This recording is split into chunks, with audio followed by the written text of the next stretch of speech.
We are on YouTube. Let me get to this stream there and oh my gosh, let me turn on the stream for Facebook. Okay, yes, we are on YouTube, working on making Facebook happen as we speak. And almost there. Hold on just a second.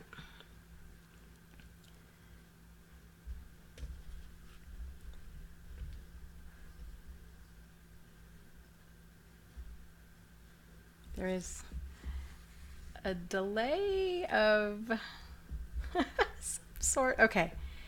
Yes, this is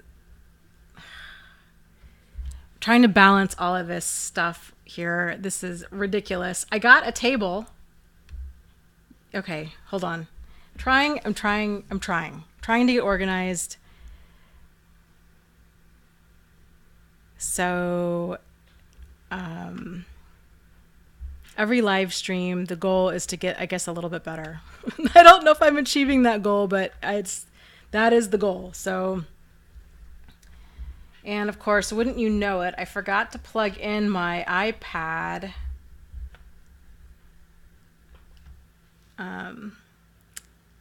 So it's balancing on a cord. It's all wonky. So, okay, we got lots of people on tonight. Hippie Go Lucky, Overcoming Understanding, Dwight, Valenta, BBR, Diane, hi.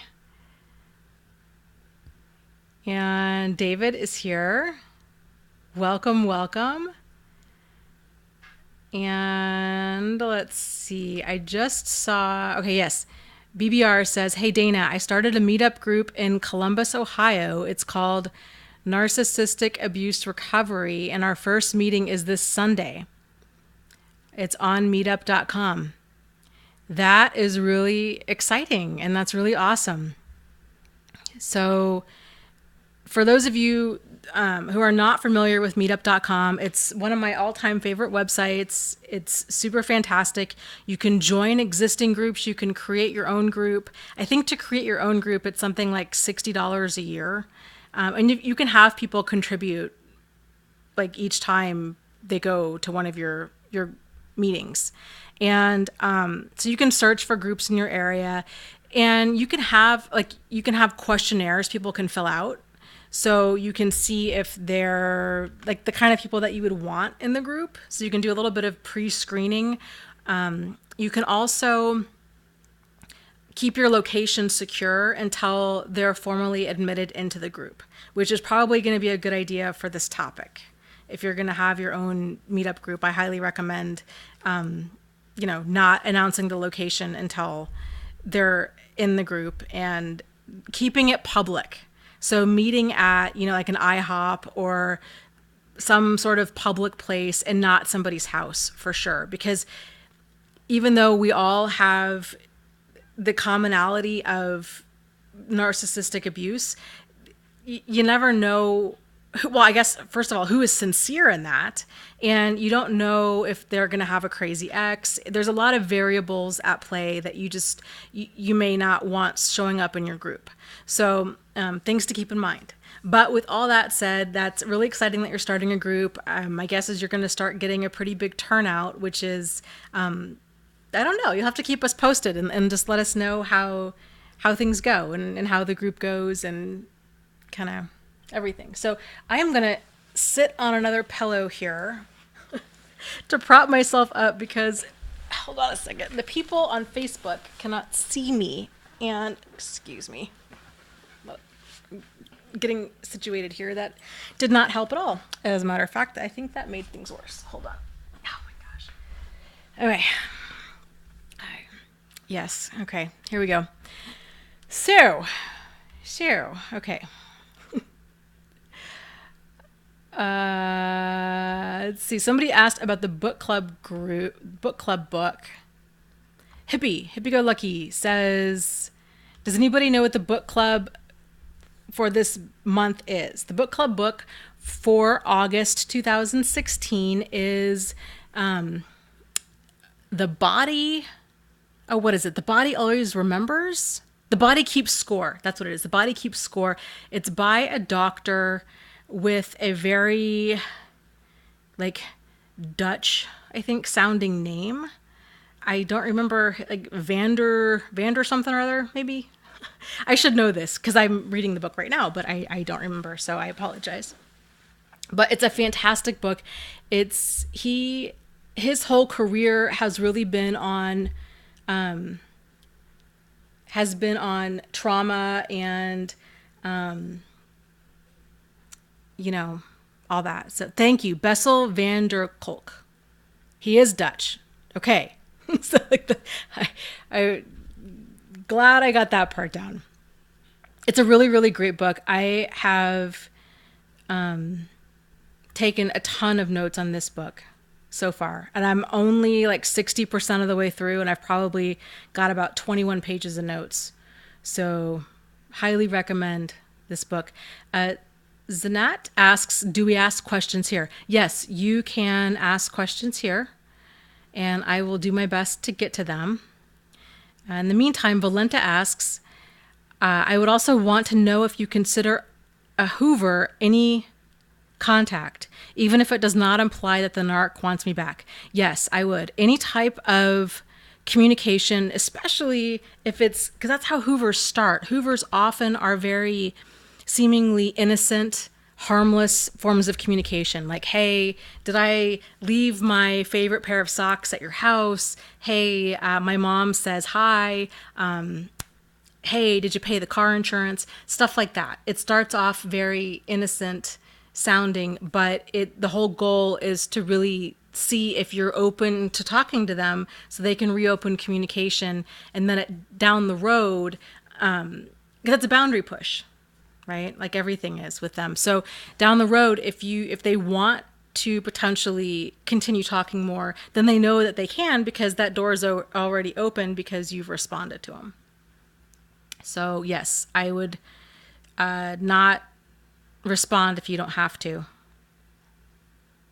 And people ask too, kind of like, well, isn't that being, and of course, narcissists will tell you this as well. They'll say, oh, that's really immature, or that's, you're being immature, or that's the same as a silent treatment.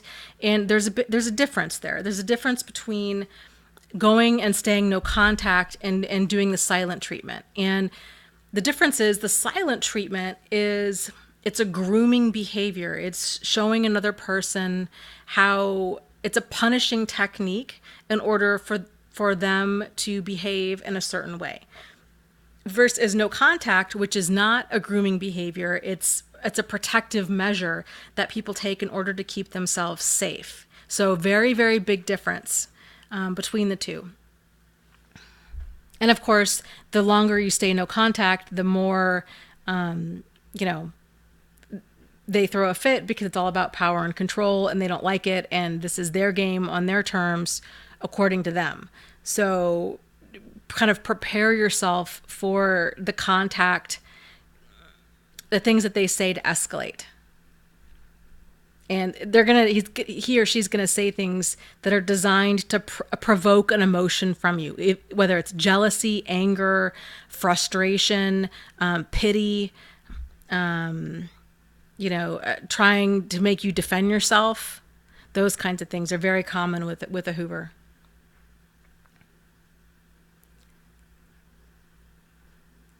Jane says, they believe their lies and projections for the most part, but is the triangulation, gaslighting, etc. a conscious, planned act?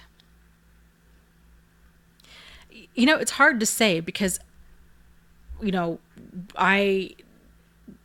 not inside of their heads. So kind of from what I've experienced in my own life with, and then working with people at a domestic violence shelter, and then, different patients that I work with, I would say a lot of them, I don't think that it is necessarily conscious. I think it's, they just have very immature communication styles and they're heavily in denial. But I think a lot of them, it is intentional. So I guess either way you look at it, you lose. I don't know if I'd spend a whole lot of time trying to figure out if it's intentional or not, because the reality is you'll never know because we're not in their head. But it's crazy making. It's crazy making all the same. Okay, good. BBR says we're having our first meeting at a library, and it doesn't require any cost. All you need is a library card. That's really fantastic. Daniel's here. Postmodern cyberpunk is here. Okay, we've got a whole bunch of people on Facebook now. And let's see.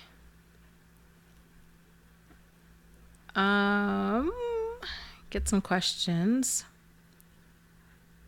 Carissa is here. I agree. Jane says they must know deep down that it's wrong because of how insidious it is, you know? Yes. I think that deep down, they do know that it's wrong because they can hide it. Well, at least most of them can. You know, they if they're in public, they tend to be on their best behavior. Or if they're trying to impress other people, they tend to be on their best behavior. So they don't do a lot of that kind of stuff in public, but they tend to do it a lot more in private. I think that they feel so entitled to act however they want to act that they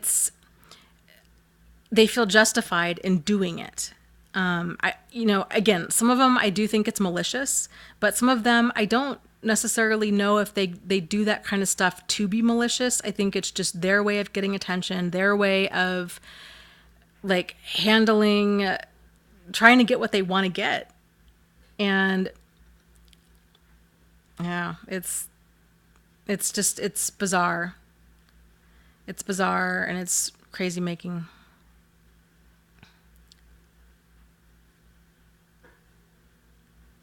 Yeah, and Salon says they know that their behavior isn't always the usual social norm. They hide it well. And again, yeah, there's some that don't even bother to hide it. Those scare me because what they're comfortable doing in public is only the tip of the iceberg.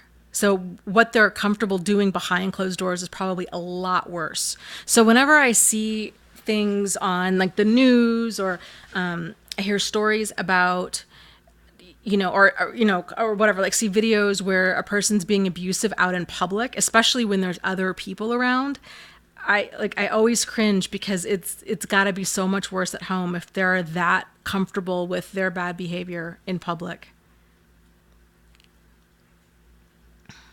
So, okay, let me scroll up. As Anat says, "Hey Dana, I've been talking to this guy for 3 weeks. He texts me every day about 7 to 8 texts a day, but he is not pushy and respectful. He's not pushy and he is respectful of boundaries. Do you think this still could be love bombing?" Yeah, I mean, it could be, but it's not. So with love bombing, it's, there is no like set number of texts or messages or any of that a person's necessarily doing. It's more of, love bombing tends to be constant communication and constant compliments. And emotional manipulators, some do really heavy love bombing and some don't do it as much. It's more kind of what the communication is about. So if there is boundary pushing, if there is, this constant need to want to talk to you or that they want you to talk to them, that kind of stuff is problematic. So I'd focus more on the communication and what's in the communication instead of looking at, is it 7 texts or 17 or 47? Because that really varies from person to person. It's really the kind of the core of the behavior that you're looking at. So if you're dating somebody or befriending somebody or what have you, and you're setting boundaries and they're respecting your boundaries, then that's a really good sign. That's what you want to have happen.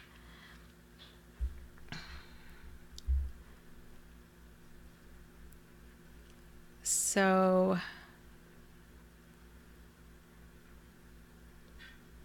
Postmodern says, I've experienced love bombing so many times until I learned what it was. Yeah, me too.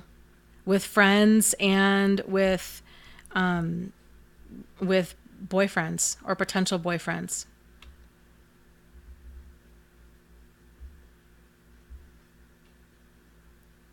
Oh, I'm sorry, Jenna. I don't hate you. She says Dana hates me because she doesn't answer my questions. She reads the people before and after me. No, no, no, no, no. I don't hate you. I am scrolling with my computer and it's hard. When I scroll, I kind of get like the comments in a chunk. So for sure, don't take what I'm doing as anything bad to do with you. And I don't even see your comments. Weird. Where was your question? Hey, Nan's here. Hi, Nan.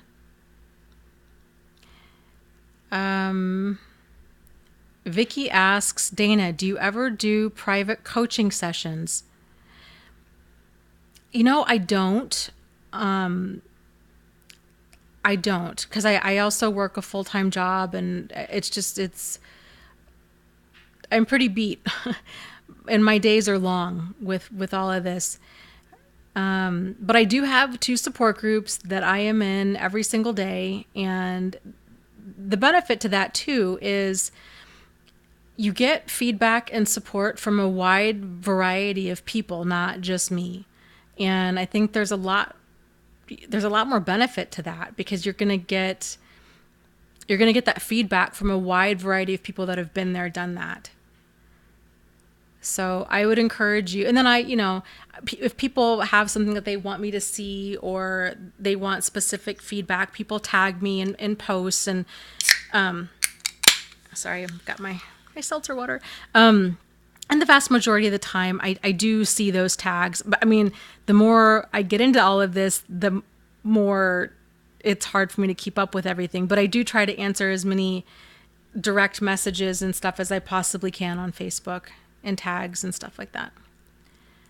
So, Jenna, I don't see your question. Can you ask it again? And I'm going to keep my eyes open. And you guys, when Jenna posts, will you make sure that I see it? Because I don't want you to think I hate you. I don't hate you. So,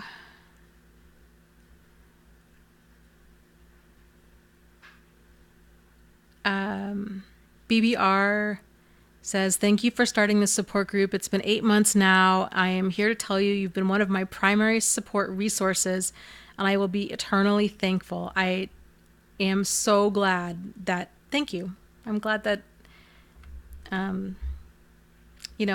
the group can help and the live streams can help and all of this can help. So I'm glad.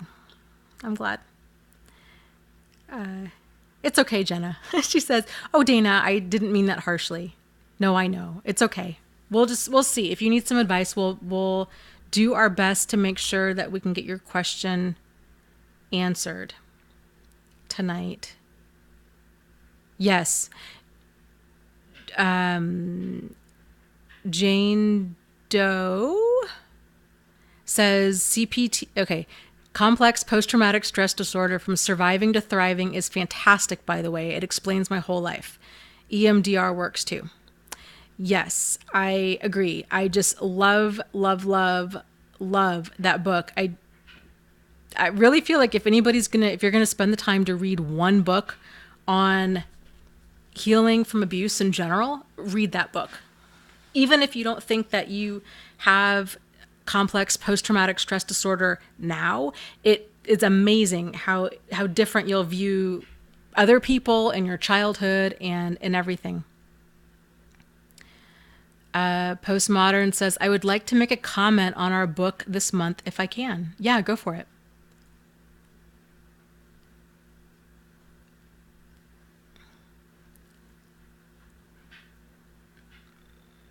Oh, Daniel had a great question and it got cut off there. Daniel says, how do you write and talk, make music, vlogs, etc., where more details make it more relatable to others without putting them down or sounding like you are trying to get revenge or make them look bad? She is somewhat well known and a public figure with lots of people. I would not use her name, and I would change any type of details.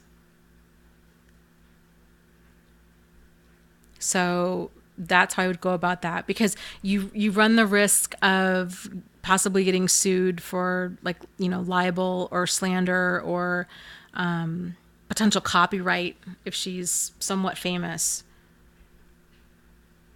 And if you do anything like this too, I would highly recommend that you don't use your real name because then her people can come after you and make your life a nightmare if you're using your real name and they seek you out, especially if she does have fans.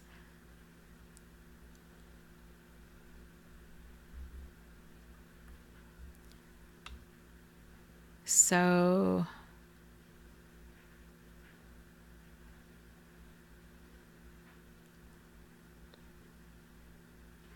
okay, let's see. Okay, Postmodern's comment on the book club book was, this month the book club book this month is a really triggering chapter without warning where the author gives a really graphic description of someone's sexual abuse. It was almost a no-go for me. I wonder if you and I if I'm thinking of the same chapter that you are, because I came across a chapter today and I felt the exact same way. I thought, what on earth is he doing? Writing that graphically about something that's a total, like, obvious. I mean, this guy does this this is his career. So to write about trauma in such a a graphic way, I thought was really inappropriate, and I wasn't okay with that either. So I'm sorry if I had known that was in there. I would have said something.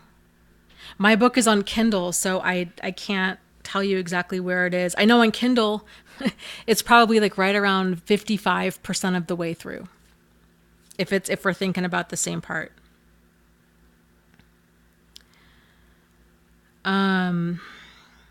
Overcoming Understanding says, going to the grocery store by her ex's house feels really triggering and she doesn't want to let that ruin her life.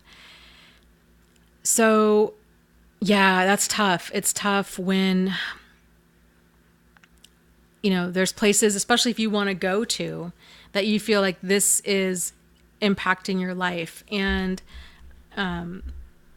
maybe a way to get around that or to push through that is to try to stay as present as you possibly can, and to try to replace, maybe not replace, but to try to just watch the different emotions surface as you go there. So like if you go into the parking lot or if you drive past, try to stay as fully present as you possibly can and ask yourself, okay, how am I feeling right now? And where am I feeling this? Am I feeling tension in my chest or in my back, or am I getting a headache, or kind of what's going on? And then realizing that what you're feeling is it's an emotional flashback. It's not in the present. It's not now. It's residual stuff. And to try to see what you can do. So like if you go into the parking lot and you're like, okay, how am I feeling? And, trying to almost get curious about how you're feeling about this, and to really explore the different emotions that surface, and to try to release judgment from that, and just be there. Just be there as an observer, to kind of see how you're feeling and why. And then if it gets too intense, you can always turn around and get in your car and leave. or you can try, just keep pushing forward and then see. But man, I tell you, like bringing that awareness to emotional flashbacks is so empowering and insightful and just life changing.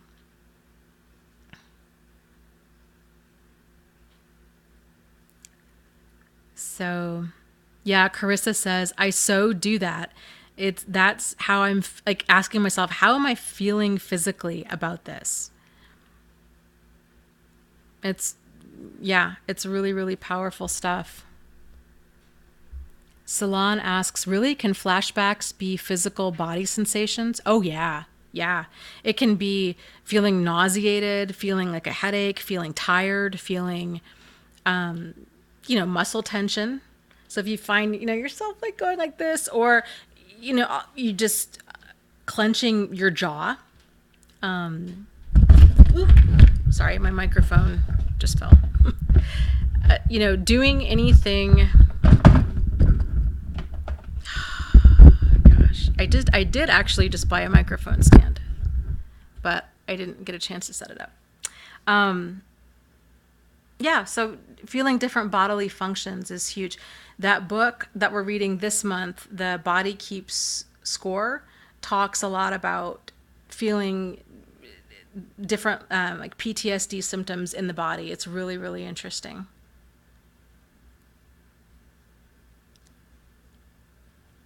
So Stacy asks, Dana, I'm going to a meetup this week, maybe two. Any other tips for loneliness? Well, I think that's a fantastic start, is going to meetups and getting out there and meeting people. I think you're going to be really surprised as to how effective that can really be. So, especially if you can find some meetups that you enjoy, that you really enjoy going to, and you can start connecting with different people at them, because, it's the general public. So sometimes you might go to a meetup and not click with anybody. And then other times you might go and you meet one or two people that you feel like, yeah, these are my people. So, like everything's falling over. Everything is falling over here. Hold on a second. Oh my gosh. Let's see if that... I don't know if that's going to work. Okay. That works somewhat. So...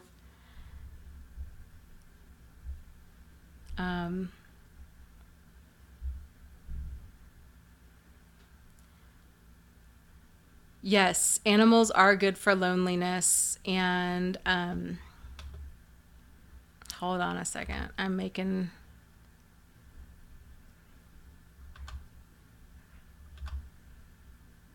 some people, some moderators here.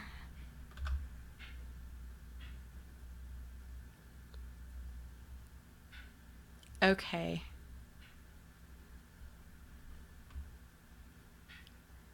Okay. Diana says, what's a troll alert? A troll alert is... so a troll is a person who comes onto a video stream and...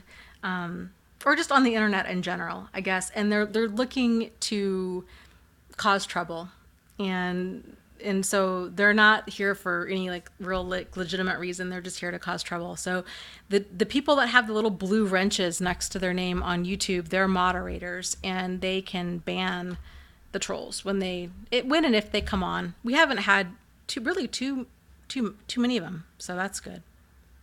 Jenna, okay. Jenna asks, how do you remain gray rock at a wedding with a family member who's created a smear campaign and triangulation against you and you're alone? I would say if you can bring like a +1 to the wedding, that would be a great way to do it. So that way you're not alone. I would avoid that family member, and I would anticipate their behavior as much as you possibly can. So if you know this person's going to give you the cold shoulder, or they're going to make snide comments, or kind of whatever you think they're going to do, to anticipate that. So if they do that, then you're not caught off guard when it happens. And then the other thing with that too is like trying to just stay present in the moment. You're there at a wedding to celebrate, you know, I'm guessing other family that's getting married, and to try to focus on that and not let this other relative bother you. As I know it's so much easier said than done. And then if you go to the reception, just make it a point to not sit near them. And if they continue to bother you, you can always leave. You can just stay on the other side of the dance floor, these kinds of things. So, but really the best way, I think, for gray rock to work is to anticipate as much as you possibly can. That way you're not caught off guard. And it's so much easier to stay emotionally like arm's length from somebody if you have an idea, if you're preparing yourself for things. So I hope that helps, and try to have a good time. And if you do end up inviting somebody to go with you, letting them know ahead of time kind of what they're walking into, so they're not caught off guard by it either. So Laura asks, hold on, Dana, I tell you, I thought I was so prepared for tonight, and everything is chiming at me. Oh gosh, what is going on? iTunes is... No, do not import iTunes. Okay. So, Laura asks, after almost 2 years, I still wonder deep in my heart if I am responsible for his behavior. In other words, did he act like a narcissist because it's my fault? No.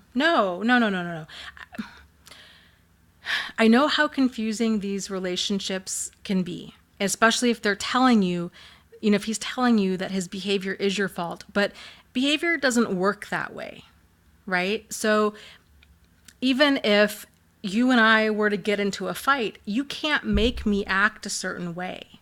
You don't have that power. Nobody has that power over another person. So you can't make him be abusive. Like, he's choosing to be abusive. That's the way that he's handling things.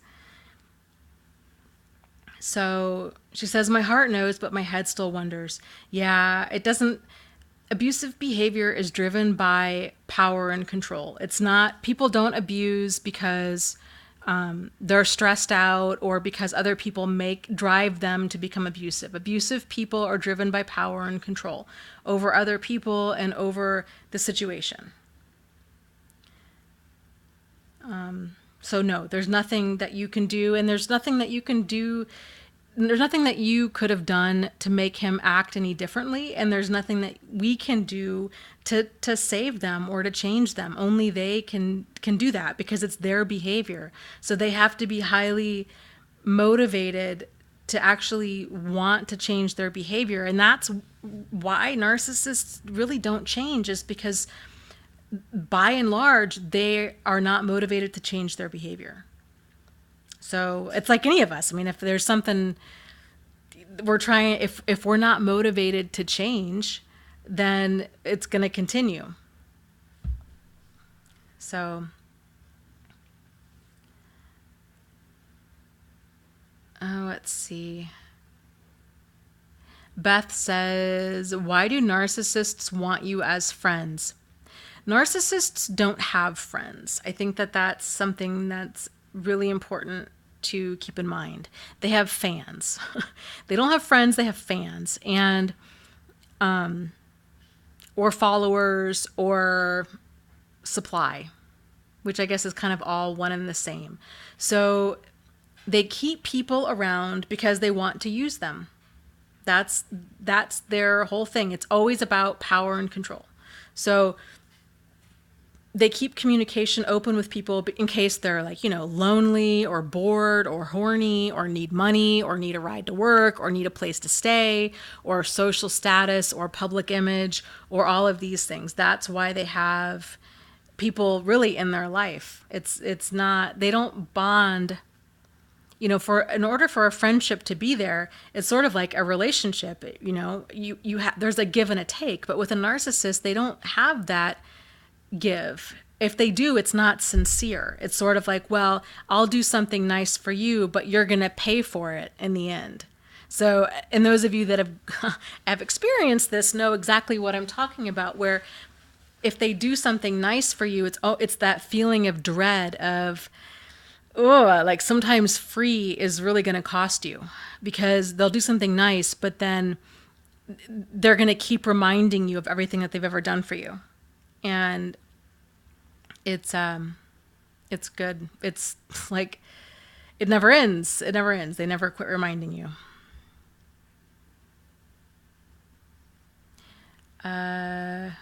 Shayamasa says, how to not carry this bitterness to the next relationship. I have someone in my life now, but I want to heal myself first. Should I wait?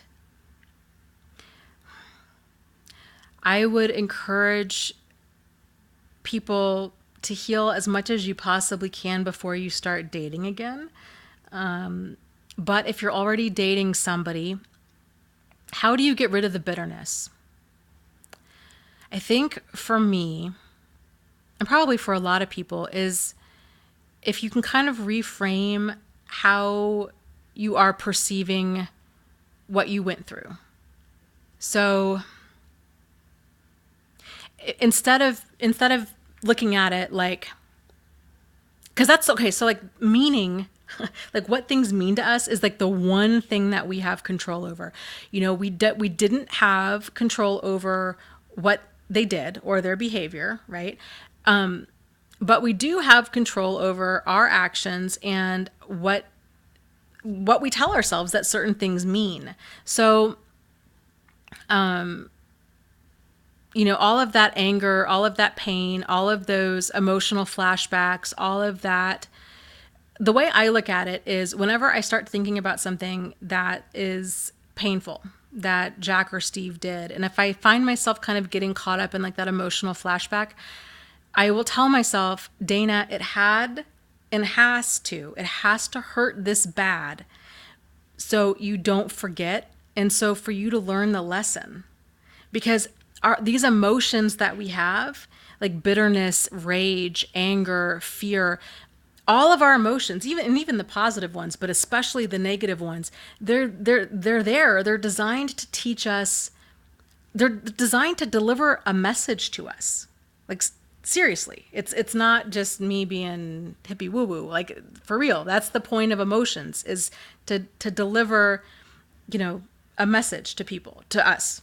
So if you're feeling a certain way, this is where it helps to kind of replace the judgment of those emotions and with curiosity. So if we're having these unpleasant feelings, it can be really easy to get caught up in like the judgment of that, of feeling like this is wrong, or I shouldn't feel this way, or this shouldn't have happened to me, or all men are like this, or all women are like this, or to just get caught up in that emotional storm of that emotional flashback. And it helps if you can give it a different perspective and give it different meaning and make it work for you. I guess that's really what it boils down to. If you can make whatever happened to you, make it work for you, it will really help that bitterness and that anger and that rage dissolve, because it'll put those feelings to work. I would also tell myself on a fairly regular basis, especially early on, when I was having, not sleeping and not functioning, just reminding myself, like, I'm going to squeeze out everything I can from this. And just kind of reassuring myself that the messages weren't going to be for naught. Like that my pain, that everything I went through was not going to be for naught, that I really was going to learn from it. And so I think kind of reminding myself of that too really did help. So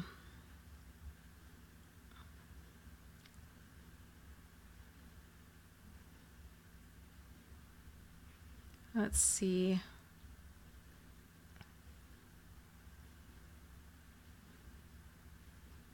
Sherry says, my ex is still trying to love bomb and mirror me. Yes, it's hard. That can be hard. So if you're experiencing that, you've really got to watch out for cognitive dissonance, and which feels like nostalgia is really what it is. So if you find yourself thinking, oh, maybe I was wrong about them. Maybe this is workable. Maybe, nobody's perfect, or maybe they're not a narcissist. Maybe, it's due to their bad childhood, or you're finding yourself justifying what you experienced, because that love bombing and that mirroring can really rope a person back in, especially if you're feeling lonely or vulnerable or scared or overwhelmed. So this is when I encourage people to write that list. There's a list that I call for when you miss him or her. And in this list, you just write out in like bullet point format every kind of squirrely, rotten, abusive thing that they've done. So when you do find yourself, if you find yourself missing them, you can pull out that list and then reread it. And it'll snap you awake. It'll snap you out of that fog of cognitive dissonance to where you're like, oh, right. Because it is amazing, the stuff that we forget. And especially if we don't want to remember. Like if we want to believe that maybe we were wrong about them, maybe this could work. So highly recommend taking the time to just put that down in list format. Because you might think that you'll never forget, but the brain is a funny thing, and it does. It's called denial, and it happens to the best of us. So it's worth taking the 5 minutes and just making a quick list.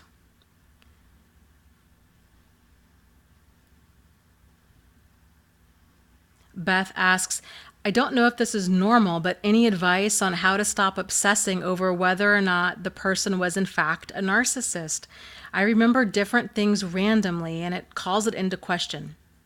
Great question. I think every single one of us has gone through this at least once.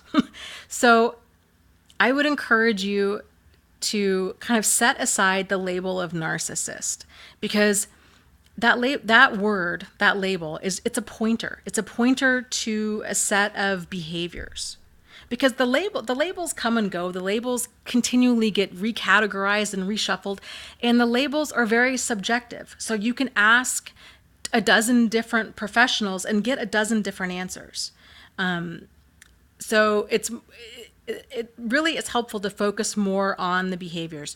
In my book, what I would consider deal breaker behavior is there's 4 things: abuse, addiction, adultery, and attitude. And by attitude, I mean like a negative attitude or lying, those kinds of things. Abuse is any type of abuse. So verbal, emotional, psychological, physical, sexual, financial, spiritual. Addiction is any kind of addiction that,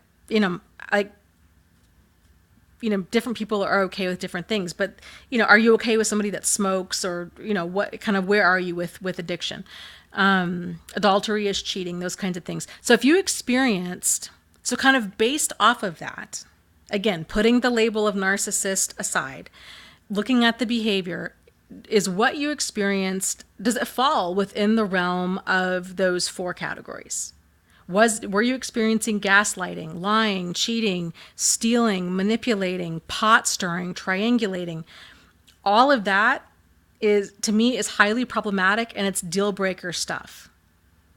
So if you're kind of going round and round wondering, could this person have changed? My guess is that you probably brought up a lot of this stuff when you were dating.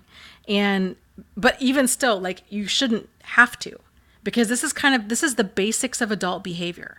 So adults should know that it's not okay to lie and cheat and steal and manipulate and abuse other people. Healthy, balanced adults know these things. So if you're finding yourself explaining the basics of adult behavior to another adult, that's problematic. That right there is I'm out, because that means that person has large chunks of knowledge that are missing for whatever reason.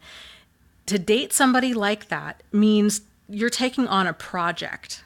You're not dating a person for them to be a partner. You're dating them because they would be a project. You would be continually telling them, this is what appropriate behavior is. This is how you pay your bills on time. This is what it means to not flirt. This is what it means to have manners. This is what it means to have empathy. Like that's a full-time job. So if you're experiencing stuff that a normal, healthy adult would know, but they're not doing that, then that's a problem. So I hope, if you're encountering somebody that's incredibly immature, then that's a no-go.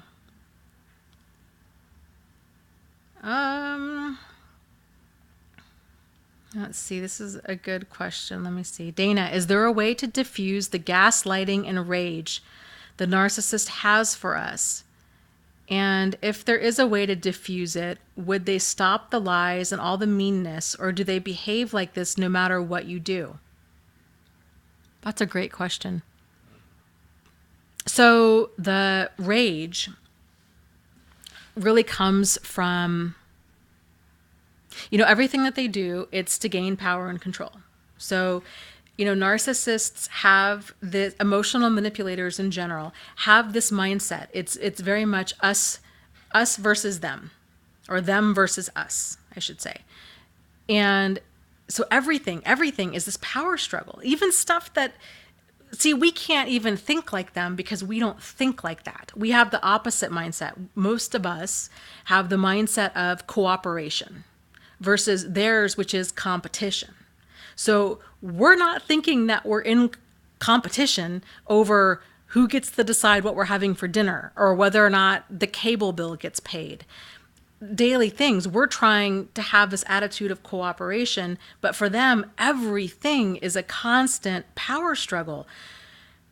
So, and it's hard because they live kind of for whatever reason. Maybe it was something in their childhood. We don't know because we're not them.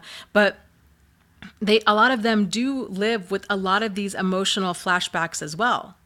So, but their defense mechanism is that fight defense mechanism. It's the me versus you, right? So, or them versus us. So if it's that them versus us and, they're having an emotional flashback, like that's all going on in their head. And we don't see, we can't see that coming. So there's that to try to, I guess, stop that would be really hard because we're not sharing the same reality as them. Like they are in their own world when that kind of stuff is going on. So my guess would be to somewhat soften it would be to try to avoid some sort of narcissistic injury as much as possible, which means but this will have a person walking on eggshells. I would only consider this a strategy if you've been able to distance yourself from them and you're having to do this because you work with them or you share custody or something like that. But to try to, live under the same roof, I think would really end up making a person incredibly sick because it would be a really hard way to live. But to not talk about anything that is going well with you, to not try to, trigger this narcissistic injury within them where they feel, insecure or inferior. But again, this kind of goes back to, we don't know what's going on in their mind. So you could do something like, this is why we can't win. So you could do something like you come home from work and you say, oh, here, I got you a soda. And if they're one day that might be fine. And they'd be like, oh, you got me a soda. There's no reaction. Maybe they're like, oh, thank you. The next day you bring them a soda and now all of a sudden they're not in reality and they take offense to that. It's hard to anticipate what's going to set them off. So, not a lot you can really do to diffuse this. I think all you can really do is to try to not add more fuel to the fire and make sure that you're keeping yourself to a place where you feel safe and sane, and to just not kind of to try to like, oh, my clothes are done. To not talk about them to other people, to just limit contact and just limit as much as you possibly can with it. It's tough. It's really, really tough. And of course it depends on their degree of kind of unconsciousness that you're dealing with. Because some narcissists are more conscious about their behavior than others. Some are in a state of like deep unconsciousness, and it's, like we're not them. So it's hard to see exactly kind of where they are with their level of awareness of their behavior.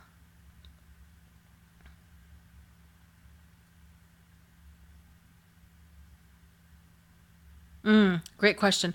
Okay, why are these narcissists hell-bent on proving us to be crazy? It seems like it's his favorite word. You do this, you are mad. You do that, you are mad. I just don't understand even now. Had I really gone mad at that time, or was I made to feel like that? No, you're not crazy. And this is something that they like routinely do. This is why I end all of my videos with, you are not alone, you are not crazy, and you can heal from this. Because that whole level of making it seem like their issue is our issue, that we're crazy, we're too emotional, we're too sensitive, we're the problem, we're abusive, we're manipulative, that is gaslighting, and it erodes, it's psychologically abusive, and it erodes a person's sense of reality, because you're not crazy. So when you've got another person, no matter what you do, they're telling you, oh, you're paranoid, you're jealous, you're too sensitive, my issue is your issue. And you're like, is it? Like, I don't think it is. Like, I think that I'm having a really normal response to a really abnormal situation. They're doing that because they don't want to accept responsibility and accountability for their behavior. That's why they're blaming, in large part, why they're doing that, gaslighting, why they're blaming you for things that you're doing. And a lot of it too, it's power and control. It's a way to grind somebody else down, and just to get power and control over them. So there's a concept in the book Psychopath Free, which I absolutely love. And the concept is that of getting yourself a quote unquote constant. And a constant is somebody that basically you feel like consistent around. So,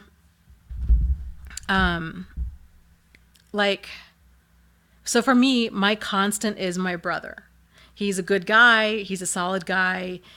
He has solid behavior. So if I encounter any strange behavior from another guy, I ask myself, like, what would Victor do?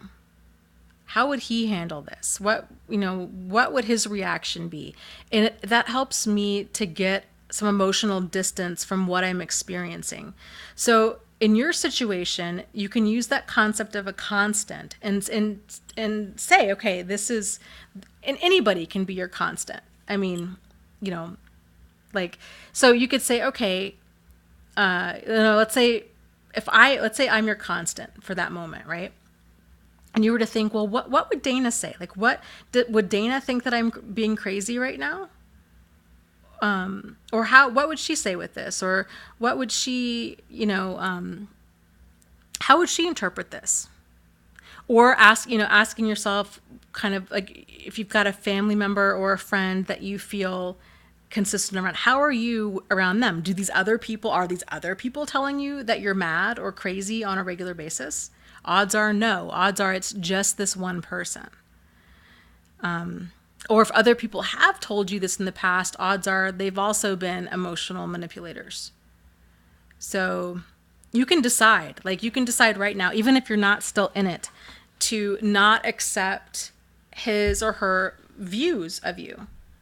So if you find yourself kind of rehashing that, thinking, oh man, they told me that I was crazy. Like, was I crazy? Was it me? Was it them? To just be like, you know what? I'm not going to accept their perception of reality, because their perception is really messed up, because here's why I'm not crazy, or here's what was going on when they were telling me that I was crazy. Generally, it was my guess would be, it was whenever you disagreed with them or had some sort of, expression of individuality, which I guess would be the same as disagreeing with them. So if they're challenged in any sort of way, that's when they tend to start saying, "Oh, well, you're crazy, you're jealous, you're possessive, you're too sensitive. You've got issues." But it's not real. It's power and control games.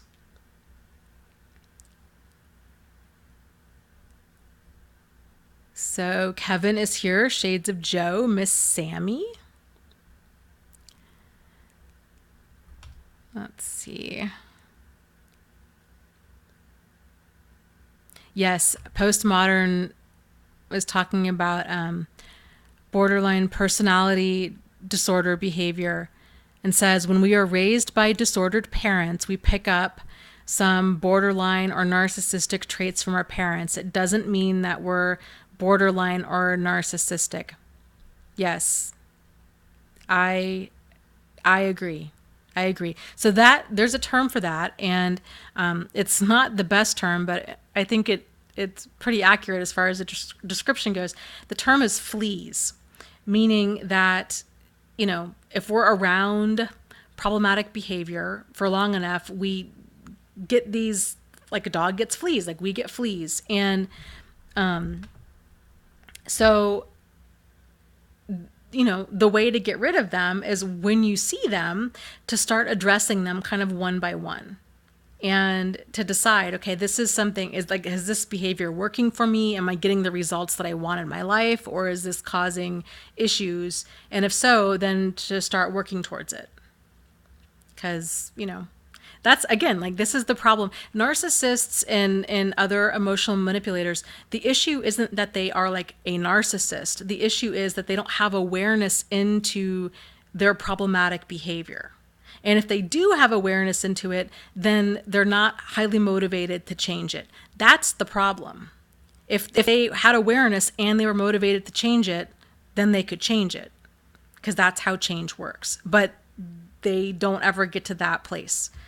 So if you see problematic behavior within yourself and you're motivated to try to change it, then by all means, go for it. G. Marie says, I really wish I had a positive role model. So I think a lot of people feel this way. And there's two things that we can do when it comes to role models. There's, like you said, a positive role model, which is ideal, which would be, fantastic if we could get that. But then there's also what I like to call a reverse role model. So if you have somebody in your life that is highly problematic, or that has some problematic behavior, then you can still use them as a role model, but you just reverse role model them. So let's say, for example, you have a parent who is very narcissistic and has always ruined every single holiday and birthday. They've sent gifts late, or they give gifts that are really insensitive, or they don't give gifts at all. You can say, you know what? I'm going to reverse role model this. And so I'm going to do the exact opposite. So if you have children or with your friends, you can decide, you know what, I'm going to make holidays really, really fantastic because I really enjoy them. And I'm going to bake and decorate, and I'm going to give really thoughtful gifts to people. And I'm going to let this negative experience, I'm going to squeeze out as much as I possibly can and make it work for, my highest and greatest good, and then the highest and greatest good of those around me. So...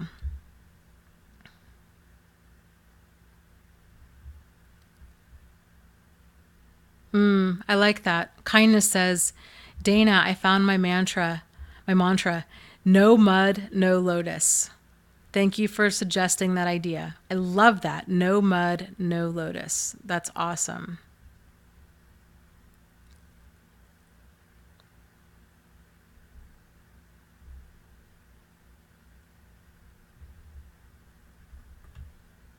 Hippie says, the night after last week's stream, I had a dream about Christmas, and when I woke up, I had a panic attack because it reminded me of my family. That's probably the most triggering word for me. I think holiday stuff is triggering for a lot of people. It's really, really common. And, but this, if you can try to stay present with yourself when you're having those emotional flashbacks. And right now, I mean, it's cool that you have that insight that you're like, yeah, okay, this word is a trigger for me. And it sends me into this emotional flashback that can lead to panic attacks. When that happens, to try to stay with it and to try to ride that wave and to embrace that feeling, because that feeling has a message for you. And to try to just make it work as much as you possibly can for you. And then decide, okay, this is what the holidays meant when you were a child. But now that you're older, you get to decide what these things mean for you. Like, you have the keys to your life. Easier said than done, I know, but it's true. You really, really do. Even if you're like, no, Dana, I don't. I get so emotional. I get so anxious and just spun into orbit with these certain triggers. Even if you don't know how to regain control over that, knowing that deep down you do have that ability, you just have to uncover it, will, I think, send you in the right direction to start healing those wounds. So realizing, okay, I can shift the meaning that I want to assign to this. So, holidays might have been a really traumatic time when I was a child, maybe even recently. But from here on out, this is what I want my holidays to be like. These are the elements that I want in my holidays. And then working towards making that happen. It's a way for you to reclaim your power and your control over things. Again, easier said than done, I know, but it's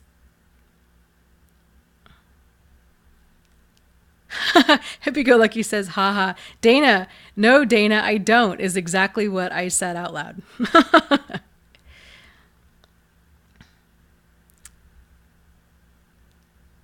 Oh my gosh, yes. Okay, lots of great comments and questions here. Okay, Hippie says, I'm thinking about not coming home for the holidays this year. Well, you know what? That's okay. And I think you need to do what you need to do in order to stay safe and sane. So maybe, depending on how far, quote unquote, home is, maybe you stay, you tell yourself, you know what, maybe staying for a week is a little long. Maybe I can do 3 days. Or maybe you're like, 3 days is way too long. I can do a day. Or maybe you're like, you know what, a day is too long. I can do 3 hours. Or maybe you're like, you know what, 3 hours is too long. I can do a phone call. So you and your situation best. And to kind of back things up until you get, because the holidays should be enjoyable.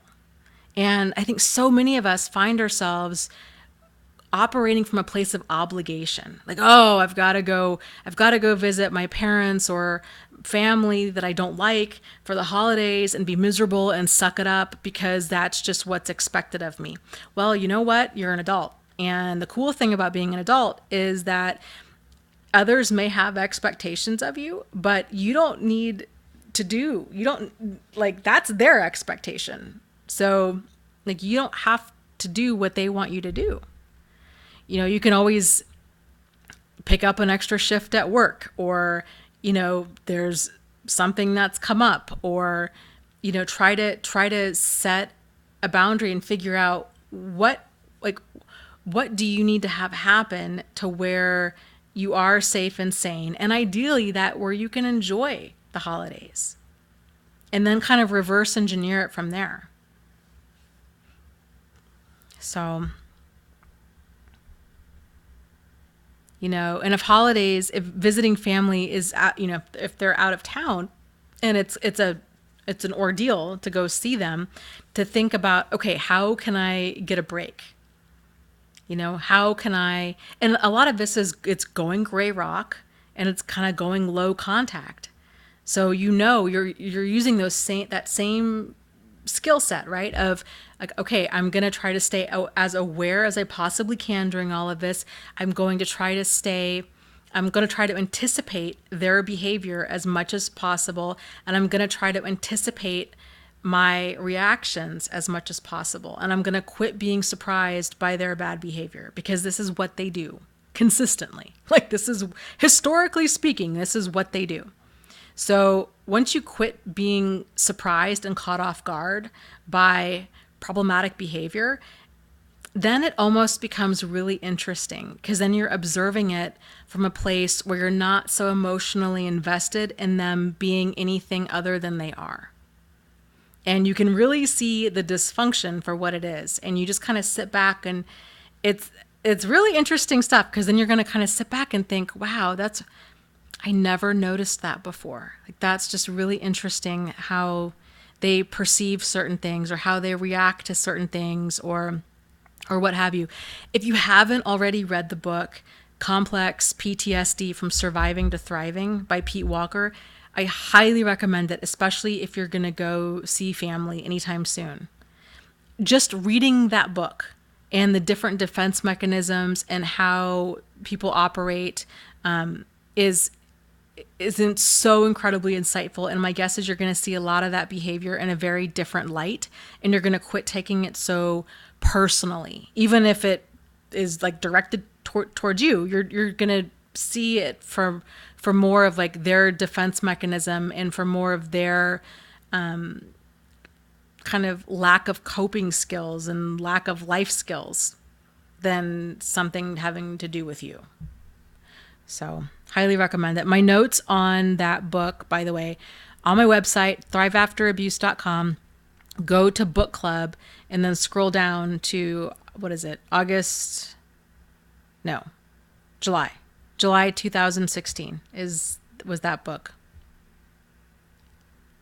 Solution asks, is it common for victims of narcissistic abuse to feel like they were the only ones who got treated badly and others will be treated better? Yes, hands down. That is exactly par for the course. And a lot of times, too, it's because the abusive person is telling us that we're the problem, and that if we would just change, it's the whole, kind of like the whole standard thing of what abusive people say, which is the whole, look at what you made me do. Like, that's some form of look at what you made me do. So if you've got a person who's continually telling you, oh, I wouldn't have cheated, but look at what you made me do. Like, you gained weight, or you lost weight, or I'm not attracted to you anymore, or on and on and on. There's that lack of accountability for their behavior, and they're blaming everybody else. They're blaming us, they're blaming their parents, they're blaming, the other people. There's no insight or accountability there. So when things end, and they're making it seem like we're the reason they behaved badly, but the next person, they're going to be totally healed. They're going to have all of this amazing insight. And then this next person's going to have this amazing relationship with them. The reality is that's like 99.999% of the time not going to happen, because change happens when you have true insight into our behavior, and for them, insight into their behavior. If they don't have any insight into their behavior, if they're thinking that everybody else is the problem, then they're not going to change. People don't change until they have awareness of that there's a problem. So now granted, they will most likely make you think that they are having this perfect life with this new person, but what you're really seeing is the idealized stage. So my guess is what you're going to be seeing is on social media like Facebook and Instagram and all these things, they're going to be tearing down all of their pictures of you and them, and very quickly replacing you with a brand new person. And then they're going to start putting up pictures of, road trips and holidays and like little kissy faces and all of this stuff. That's part of the abuse. and it's designed to show you they're not and to show us and to show the rest of the world that they're not the problem, that we're the problem. And if you don't see that for what it is, that can be incredibly depressing and discouraging and heart-wrenching. Because, again, like if you didn't realize that this person was abusive, or that what you were experiencing was abuse, then we tend to think that their behavior is, we tend to assume that their actions and their behavior isn't the actions and behavior of a normal person. But it's not. Again, remember, there's the two mindsets. There's a mindset of competition, which is the narcissistic mindset, which is the them versus us. And then there's the mindset of cooperation, which is win-win. It's not a them versus us. It's a me. It's not me versus you. It's a me and you. So it's trying to reach a solution. They don't have that mindset. Everything they do is geared to win. It's geared to gain power and control. So yes, very common for other people to feel that they were the only ones and others will be treated better. But it's not the case. So Postmodern says, my dad will not go to therapy, or my ex, or my brother, or my mom. That's how you know. I sure hope my daughter doesn't turn into a narcissist. I'm trying to stop it from happening. Yeah. And, a lot of stopping it with children is keeping communication open, role modeling, good communication, role modeling, a positive self-image with yourself, and how you relate and react to other people, and then letting them know, like, this is not appropriate behavior. So kind of keeping a watch out for that entitlement mentality, which most children have. It's kind of a natural developmental stage, but teaching them gratitude, because kids are going to be entitled. That, again, that's a normal stage of development, but teaching them gratitude along the way as well. It is huge. And then keeping communication open is also really important.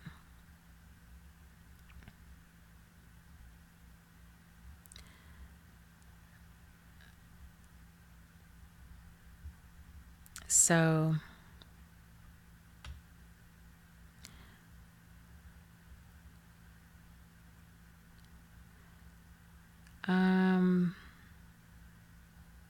yes, they often do use their children for triangulation.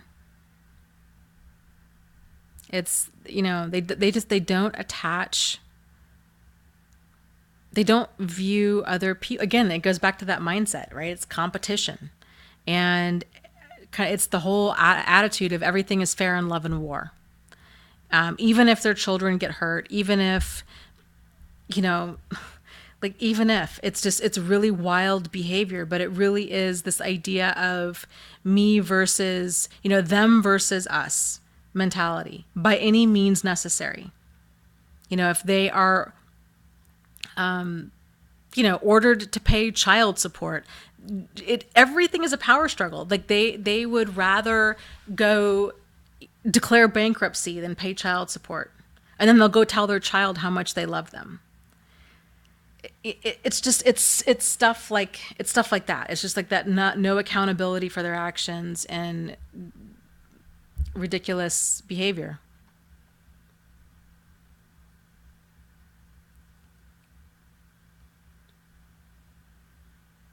Oh, Phyllis says, I just gave Dee a financial gift via her YouTube channel, just a token of appreciation. Well, thank you so much. It is appreciated.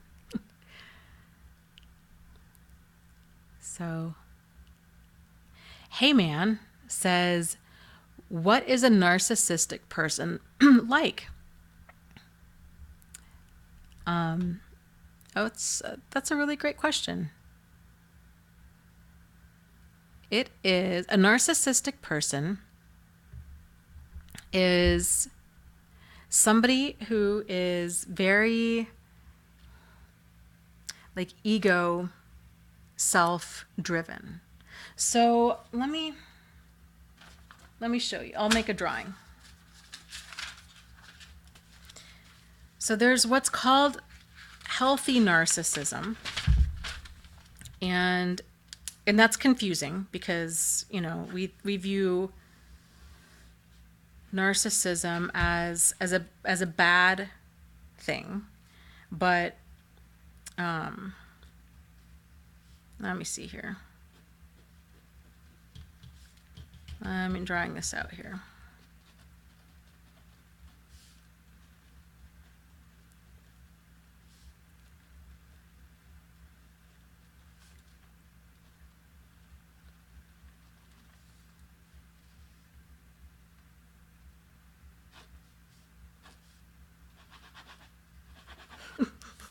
Terrible drawing. Okay, so if this were a number line, if you can see that. So on one side you have, this is backward to me. So on one side you have narcissism, and then on the other side you have codependency. And I think it's helpful to look at this in terms of codependency. Let me back up. We all have basic needs that we're trying to get met. Okay? So we've got physical needs, we've got emotional needs. And kind of the two basic ways that people tend to get these needs met is either through giving, which is kind of the core of codependency, or through taking, which is kind of the core of narcissism. So in the middle on this number line, you've got, you know, there's a degree of healthy giving to other people, right? To being charitable, to considering other people, to being flexible, to putting other people first. So there's like a range there of like where that's healthy. And then just like on the narcissism side, there's a range there that's also healthy, where the concept of putting ourselves first. So the self-confidence and the self-belief and the ability to like, yeah, like we can do this. Like, why not me? Why not now? So the kind of that like, yeah, I can do that. That belief in the self. There's kind of this range of healthy normal behavior. Where it starts to become problematic is when you kind of get past that. So if you're on the codependency side, let me show the Facebook group this. My terrible drawing, I'm sorry. The codependency side is if you are putting other people first to the detriment of yourself. So it's where you've really lost a concept of like healthy boundaries, where you're basically we're sinking ourselves in order to help somebody else swim perpetually, which will wear a person out. And frankly, it'll eventually kill them, because we can't do that. If we don't have a solid sense of self, and we're continually giving to other people, then it's going to exhaust us, and it's going to drain us financially and emotionally and physically and spiritually in every which way. So then on the other side of that, with narcissism, if it goes to an extreme, you've got a person that's basically taking too much. So to the extreme, narcissism, you've got people that have that level of entitlement. They have that level of, it's me first. It's very much kind of this me first attitude, where it becomes like I said before, like a win-lose attitude. It's always me over you. That would be like the mindset of a narcissist. Whereas a codependent would be the exact opposite, where they're like, you know what, you first. You first, then me, always. But, you know, within that narrow range, it's healthy, but outside of that, it's very, very toxic. I hope that helps to kind of answer your question. And you know, and like I always encourage people, the labels are just labels. And it's more important to look at the labels as pointers to behavior.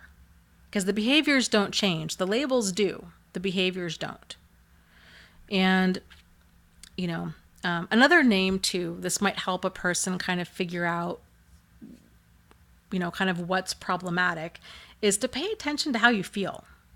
If you're feeling, or if you're finding yourself, especially if you're like, man, this person, I feel drained, I feel like this person's an energy vampire, then you know that you're dealing with behavior that's kind of outside of the realm of a healthy give and take. Because in that healthy dynamic, we all move kind of the sliding scale from like healthy narcissism to healthy codependency, and we're right along here.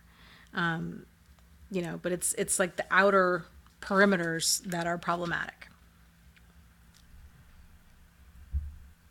So let's see.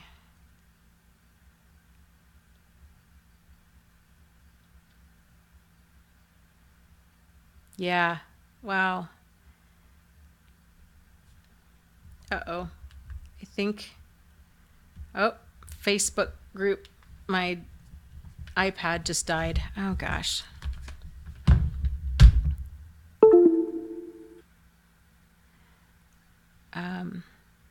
Yeah, you're welcome. I hope that helps.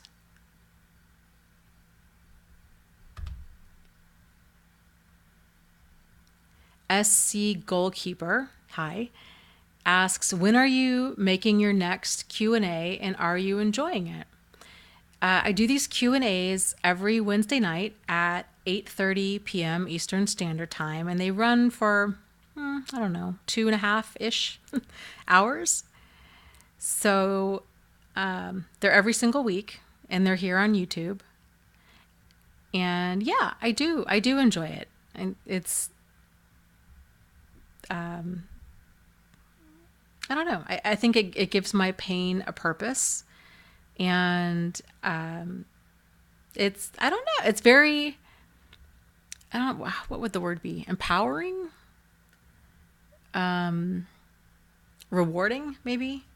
To be able to share this information with other people, and hopefully, that they can use this for their life situation. So yeah. But yeah, to me, it's very rewarding. Heidi asks, so a narcissistic person can't help the way they are.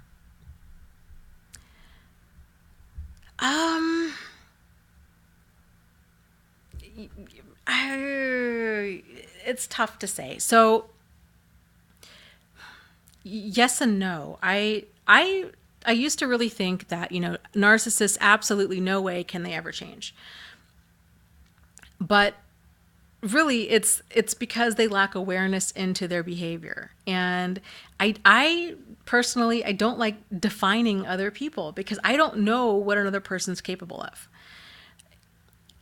As it stands right now, with the way therapy is done, with the way that personality disorders are understood, the way that personality disorders are treated, there really isn't effective therapy for narcissists.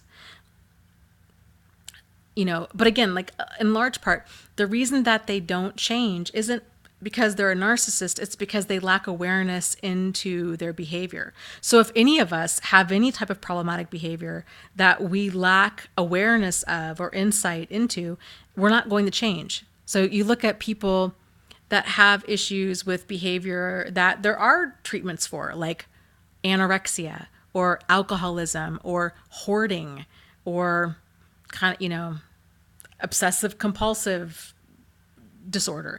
These things have treatments, but if a person doesn't see that they have a problem or isn't highly motivated to actually work towards changing it, then they're not going to change. So, and and a lot of it too with narcissists is, their behavior is, it's a lot of how they see the, I mean, you're talking stuff that's like deeply entrenched in their personality versus more like, I look at like alcoholism, hoarding, anorexia, these kinds of things, in my opinion, are like coping mechanisms. So they're not who a person is. They're a way that a person has a self, and then they're coping with kind of, I mean, you name it, like, abuse from being a child, or some sort of something or other happened, and then that's their way of coping with things. So, but with narcissists, it could also be like a defense mechanism, their way of coping, but it's so much more ingrained. It's really their like personality style. It's very similar. I mean, like with codependency, this is how a lot of us have learned to be. But it's not just one thing. It's not just how we are in relationship to a significant other. It's how we are across the board. I mean, and that's influenced the jobs that we take, and where we volunteer, and the kinds of friends that we have, and the boundaries that we set with friends and with coworkers and with children and with animals and with a significant other, and you name it. So it's a real like pervasive behaviors, and it takes a lot. It takes a lot to undo the core of like your personality and then to rebuild that.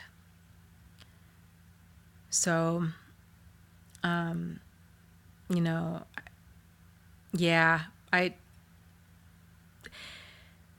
the only thing that we can do is, like postmodern is saying, taking yourself out of the line of fire. And maybe they'll change, maybe they won't. Odds are they're not going to, until they really truly see that they have a problem and they're sincerely motivated to change it. And of course, actions are the only way that we can really tell if a person's truly motivated to change, because anybody can, words are free. Words are free and easy. So lots of narcissists out there, emotional manipulators in general, will say, "Oh, I'm so sorry," and they'll say whatever they need to say in order to get whatever they're going to get or whatever they're trying to get. But their actions, their good behavior tends to not last very long.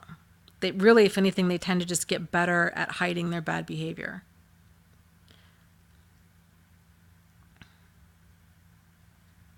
Yes. Kindness says, "No one gets to define us but ourselves. My narcissist got me to believe he was the only one who truly knew me. More lies to isolate me and elevate himself." That is incredibly insightful. Yes, I agree completely. I had never thought of it that way before, but yes, that's exactly what that is. And they will say that. And then that level of, that's another thing that abusive people do. It's that, like, it's you and me against the world kind of a thing. And then that creates that isolation where, nobody understands us. Like your family, your friends, like your friends are jealous, and your family, well, they're just judgmental. And I don't know why they don't want you to be happy. And it's because, your sister, it's because she's still single. And, your best friend, like your best friend just hates men. And it's always these issues. Like nobody gets you like I do. Nobody understands us,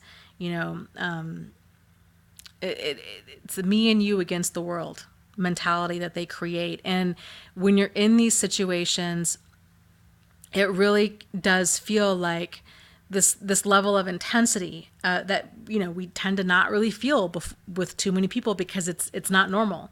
But it's easy to confuse that level of intensity with sincerity and with love and with other things, because it sends a person on this like emotional roller coaster where they really do feel like, man, the good times are really good, the bad times are really bad, but man, the good times are really good. And so they're staying in it, trying to get the good times back.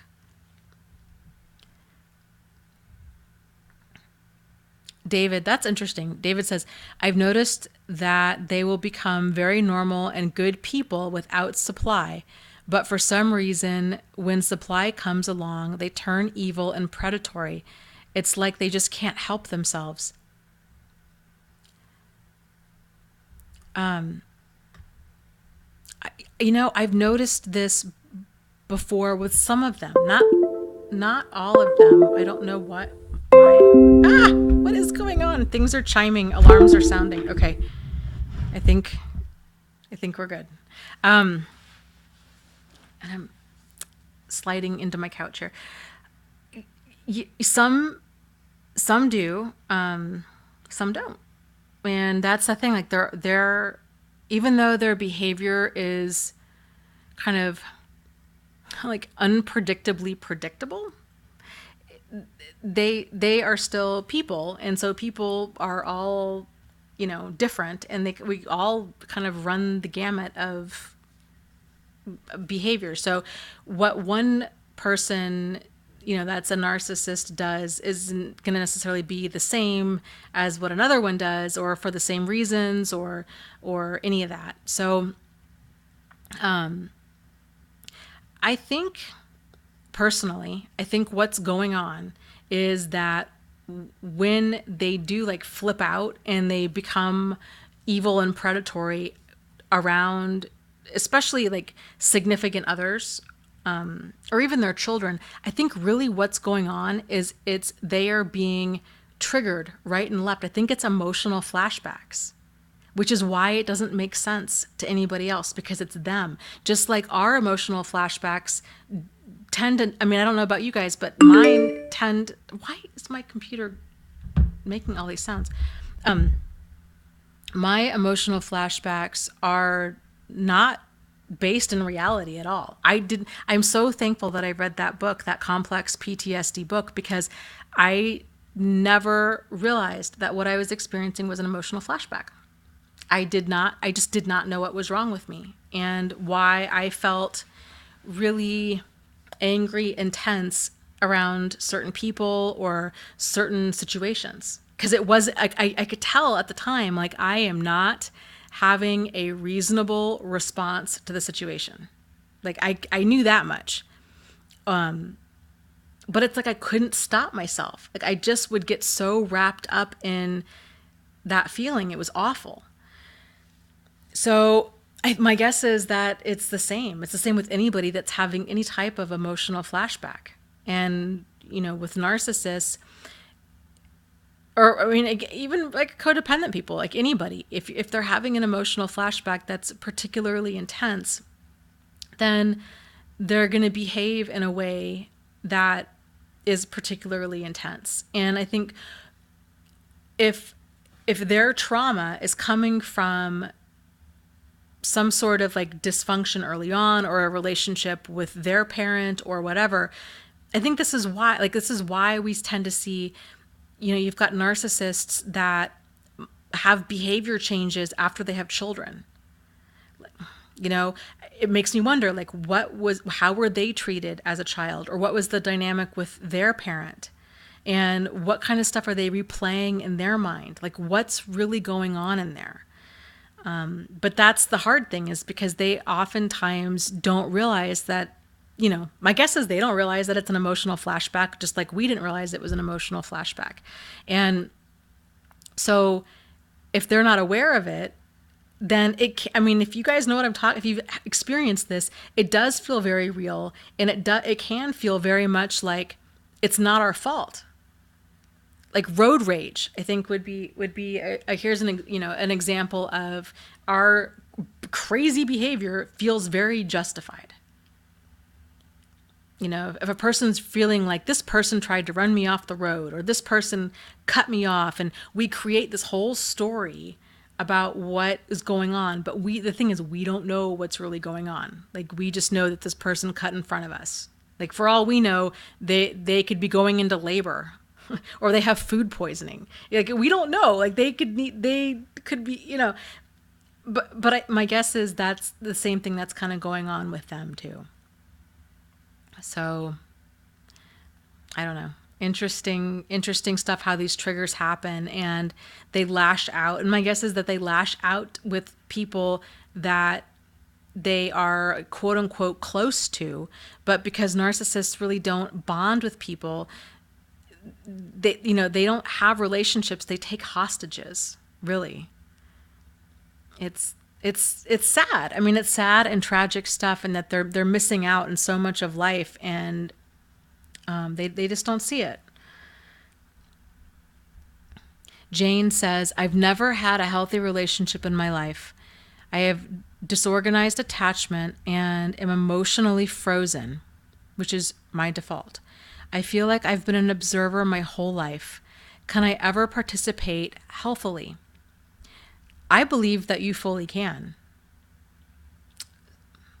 So, I don't know if you have read the book on that complex PTSD from Surviving to Thriving by Pete Walker.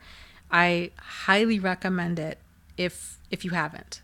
It's fantastic. And there's lots, he mentions lots of different healing techniques and strategies in there that can help. The book that we're reading this month on the PTSD, The Body Keeps Score, he also talks about healing from PTSD and kind of reintegrating trauma into our lives and processing it. So he mentions, EMDR, which is fantastic. I haven't had it done, but I would like to because it sounds really great. EMDR, there's mentions yoga. And so a lot of what you're describing about feeling emotionally frozen, about never having had a healthy relationship and feeling like an observer my whole life is like what can help with that is learning to like reintegrate all of those traumas into like your daily life. And it's interesting, like that book really goes into like the brain of a person with PTSD and how what you're saying, what you're describing is very, very normal, and how to get a person past that. So he also mentions a lot of body awareness, yoga being one of them, and learning to just reconnect with yourself. And so when you can get back into yourself, then you can start in like attaching to yourself in an appropriate way.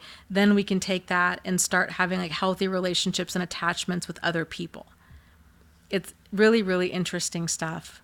But I think that's probably the hardest part with trauma is that it makes people feel incredibly isolated. Like nobody else understands. Nobody else will get this. I'm so incredibly alone. I'm just kind of meant to wander the earth alone. And the reality is everybody goes through trauma to some extent. They really, really do. There's a saying in Buddhism that says, be kind because some people suffer too much.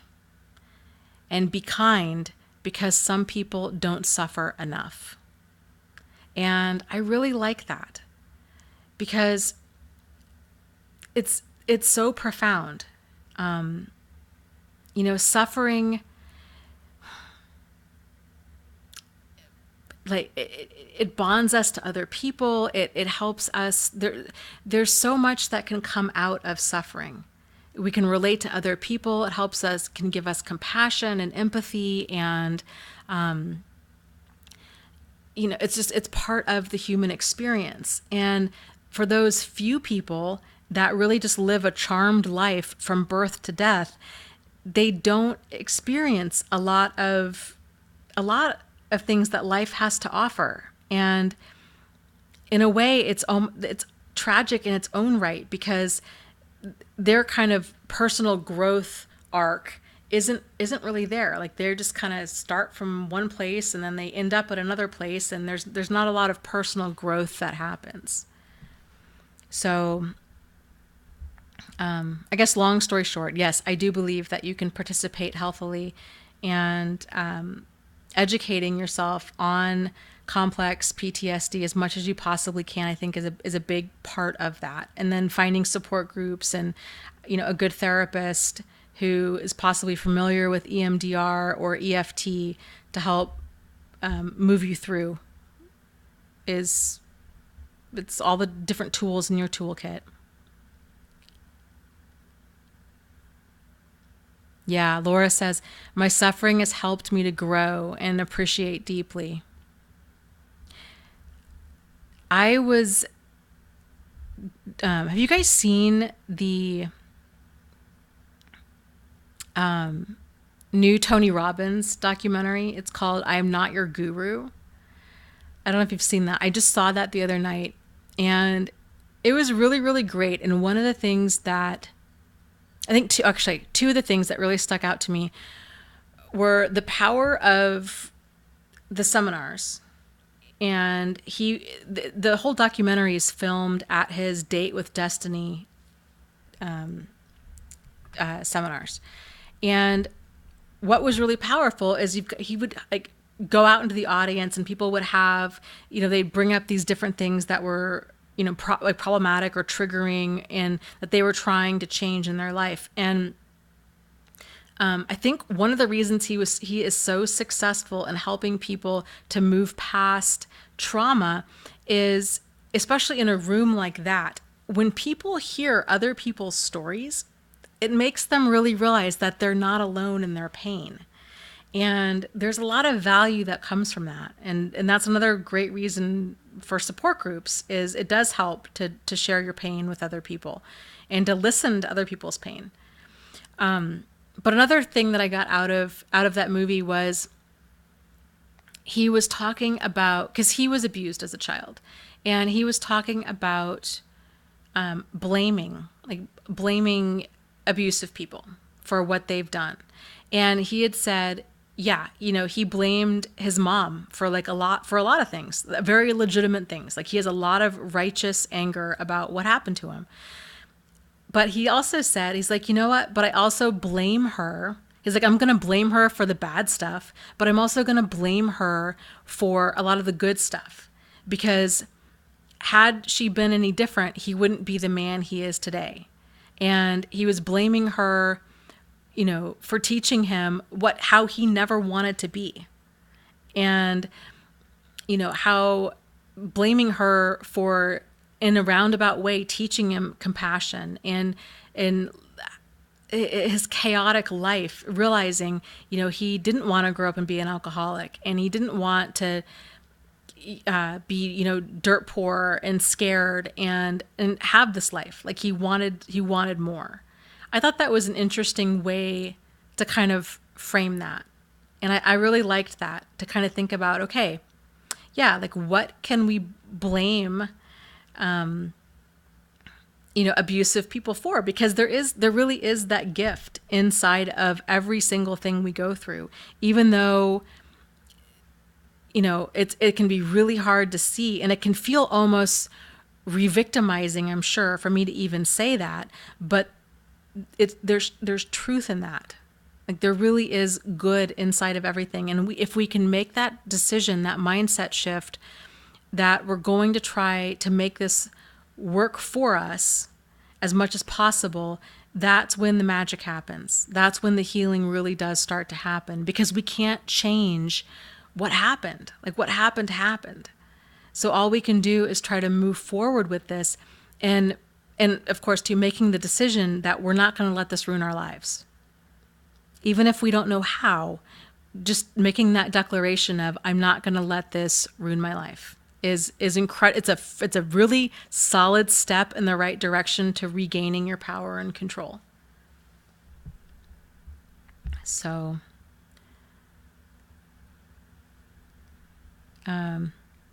okay, Jordan is they're talking about meditation,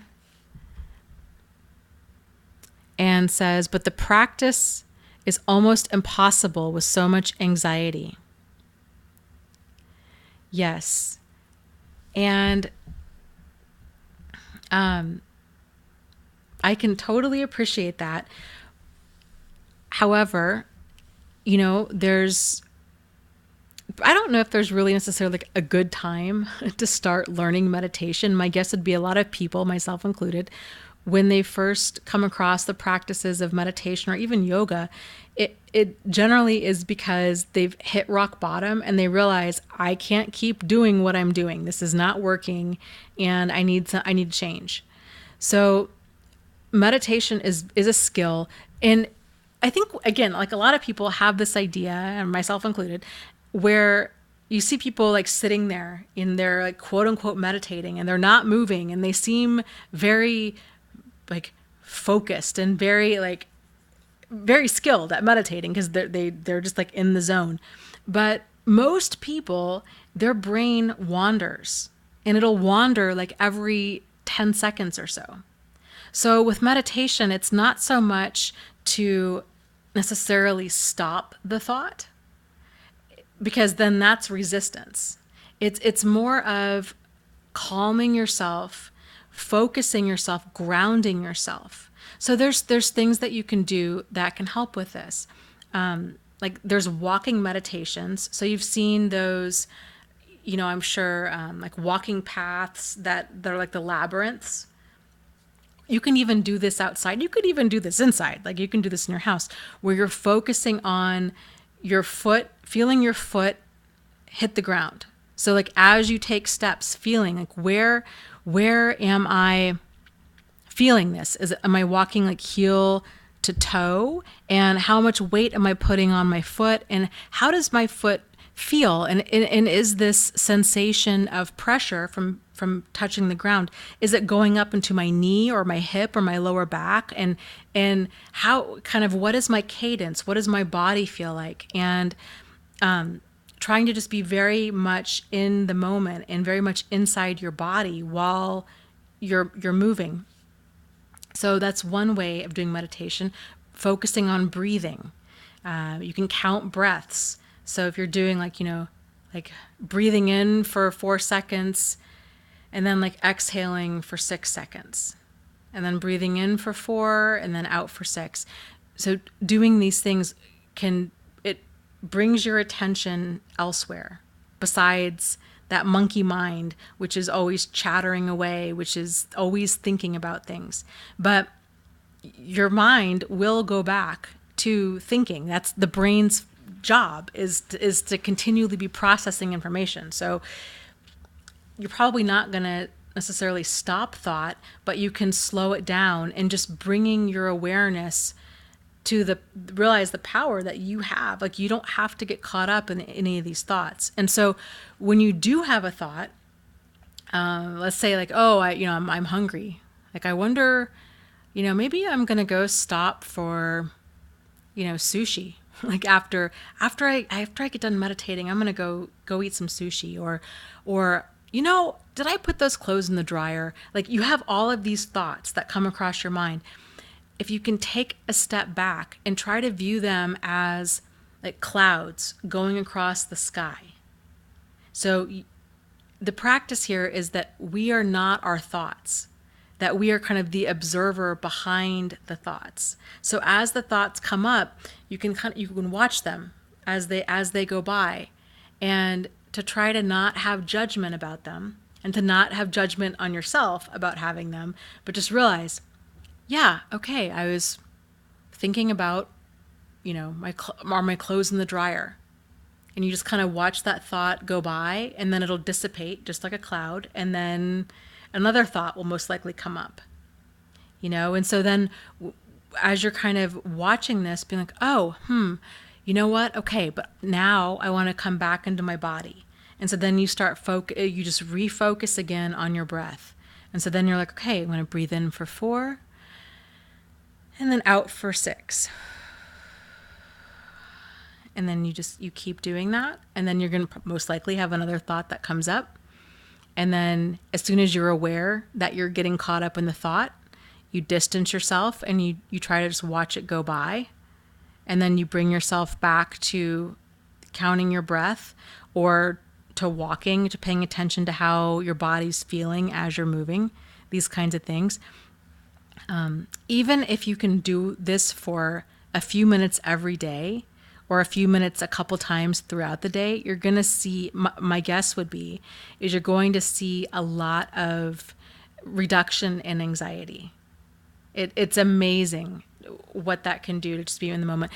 And kind of another thing that you can do if you are having a lot of anxiety is there's guided imagery that's on YouTube. There's videos out there. There's relaxation videos. There's affirmations. There's all kinds of guided imagery out there. They're free, and those can be great to listen to throughout the day, or as you're trying to go to sleep at night. And it's nice because you've got somebody else that's guiding that's guiding the imagery. So all you have to do is just be still, and kind of let them do the work, and then just pay attention to what they're saying. So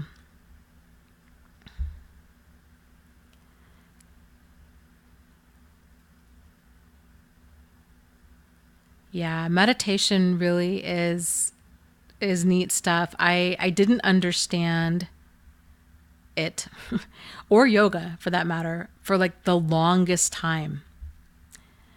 I would go to yoga classes and I would think, like, why do people like this? Like, I don't get it.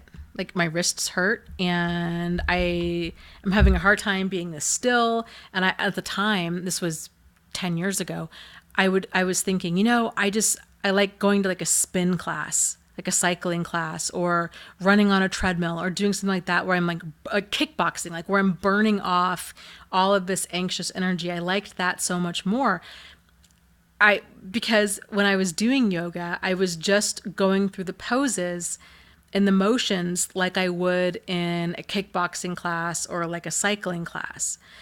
I wasn't turning inward into my body. I wasn't paying attention to, how does my body feel where in different poses, and what happens if I bring my breath, if I'm feeling tension in my shoulder, can I bring my breath, like, when I say that, I mean like taking a breath and focusing on that area and then letting it out, and can I release tension and stress by paying attention, by bringing breath to certain areas, or can I adjust the pose and get something else out of it?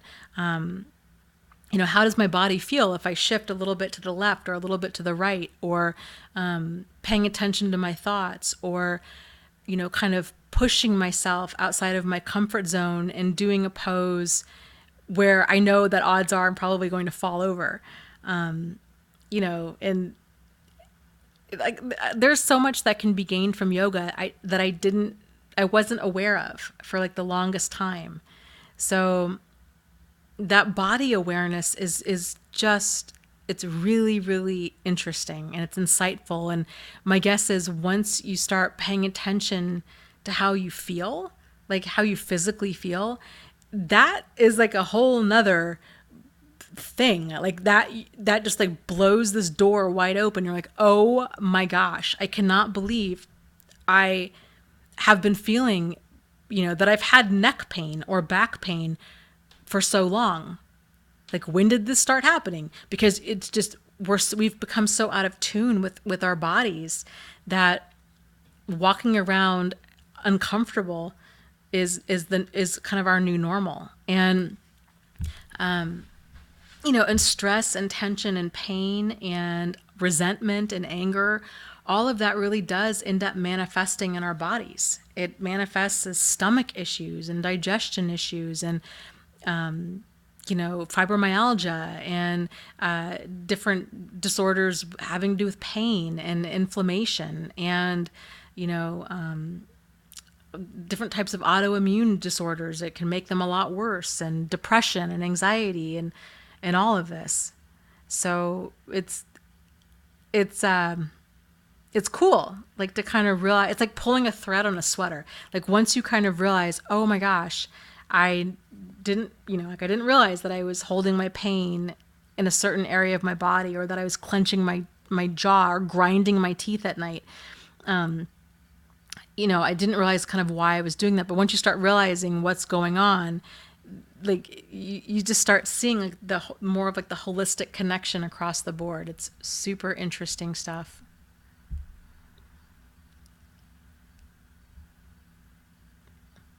Interesting. Diana says, I was so uptight my eyes wouldn't focus. Yeah, there's just amazing stuff that stress can do. Salon says, Dana, I feel like I'm using TV to escape. I forget my life when watching programs. Should I reduce my intake and keep an hourly limit? I feel anxious without it. I would encourage you,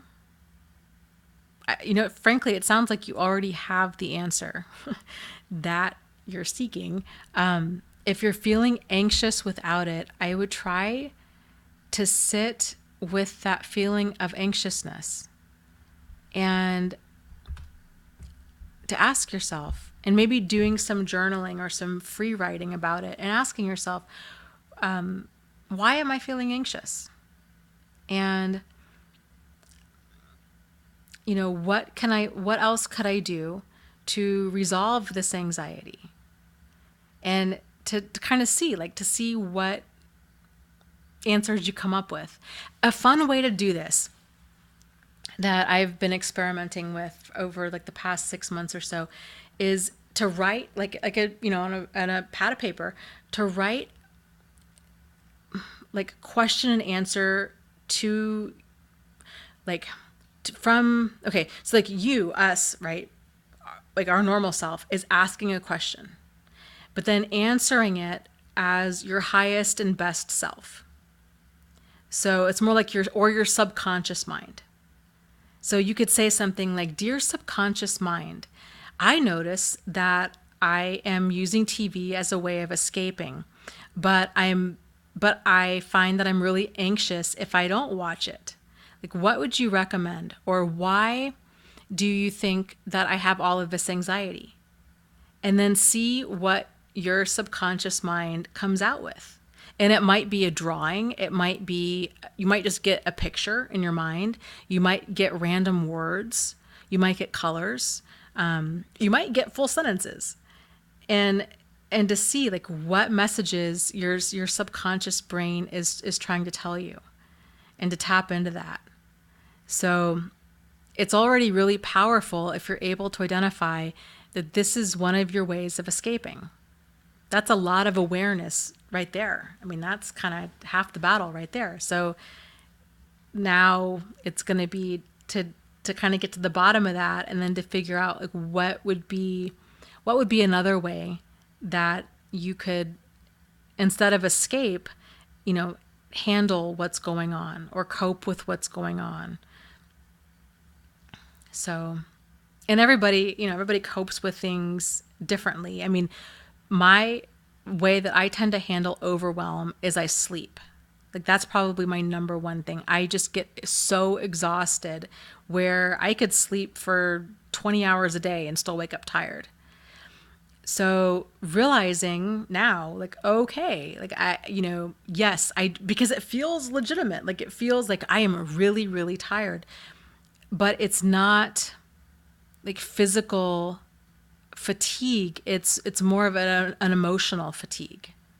And, kind of knowing this, then I can figure out, okay, well, what am I trying to run away from? What am I trying to escape from?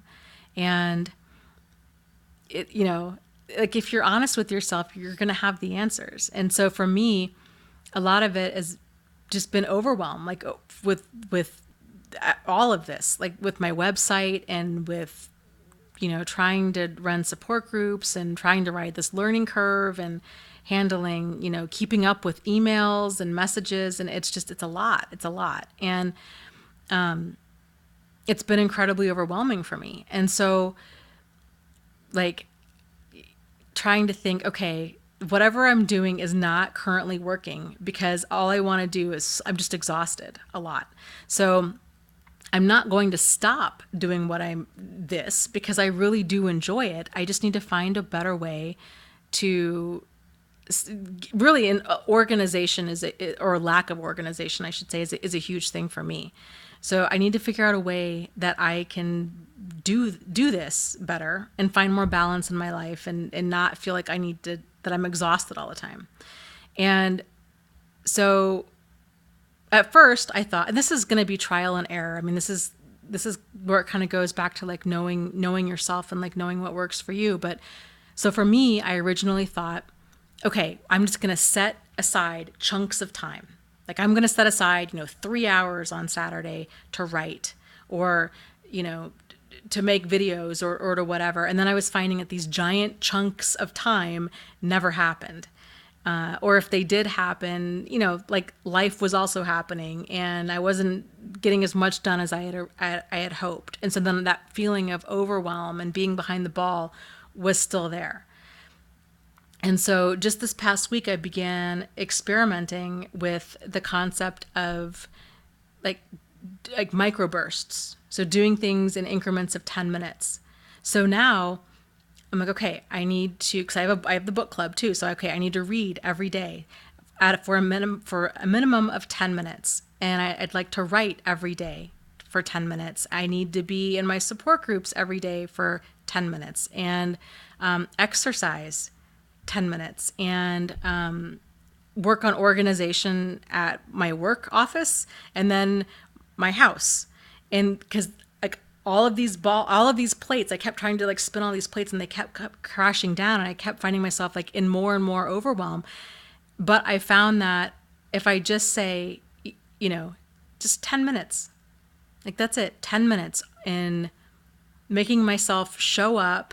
It doesn't have to be an all day thing. It's just, for me, that just took the pressure off and it became enjoyable again. Cause it's like, yeah, I can do this for 10 minutes. And I've been finding like I have a lot more momentum when I tell myself, okay, just 10 minutes at a time instead of, so that's what works for me. But different people have different techniques that they, you've got to just trial and error. And so it, of course, too, it depends on like what you're trying to run away from.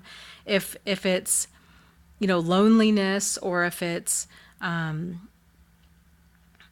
emotional flashbacks or all that, then you have to kind of think, okay, like what would work for me to handle this, and then experiment and see what happens.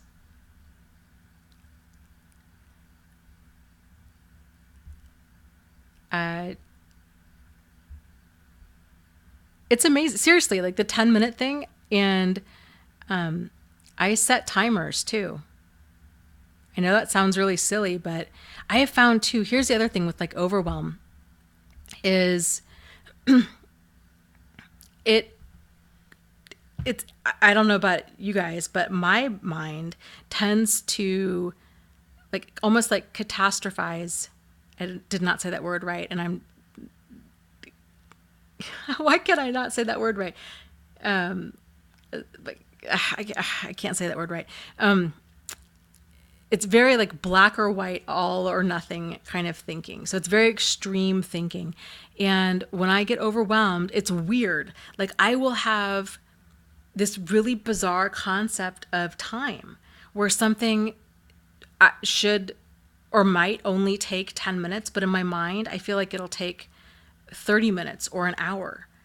And so then I'm putting it off because I'm like, oh, it's going to take like an hour. But then I sit down and do it. I'm like, oh my gosh, I cannot believe I've been avoiding whatever for, the past month when all it would have done was like taken 10 minutes to actually do this.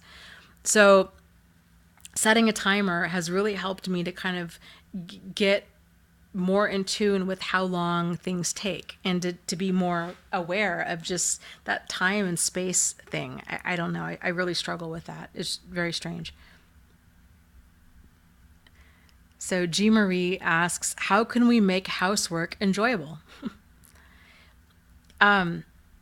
Okay. This may sound like kind of a cute question to a lot of people, but I think it's a really valid question on this level, but in like on a larger level in general. This kind of goes back to knowing yourself and kind of the whole concept of, if it's not fun, then don't do it. But there's a lot of stuff out there that we can make fun. So you could put on some music that you really like. You could I love seltzer water. So you could crack open your favorite drink and drink that while you're doing housework or while you're doing anything. You could text a friend ahead of time. You could, I really like podcasts. So I listen to podcasts when I'm cooking because I don't really enjoy cooking. So I try to make that as enjoyable as possible. It's the same thing with anything. Not just housework, but you could even say like with healing from narcissistic abuse, how can you make this enjoyable?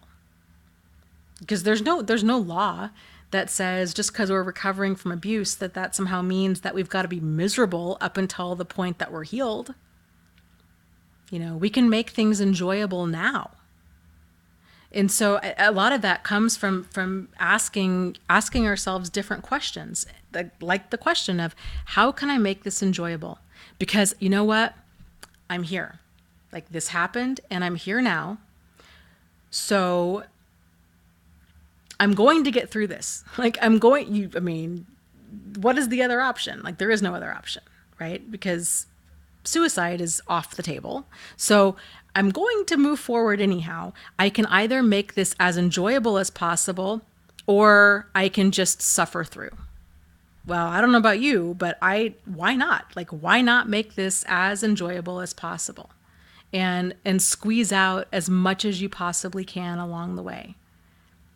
So I'll be curious if you start asking yourself that question, like, how can I make this more enjoyable with healing? You'll be surprised at the stuff that you come up with. Stopping for, ice cream on the way to your therapy appointment, or listening to your favorite song on the way there, or taking time to go play with your dog for a little bit when you get back. Or this is all about you. Like, this is your time.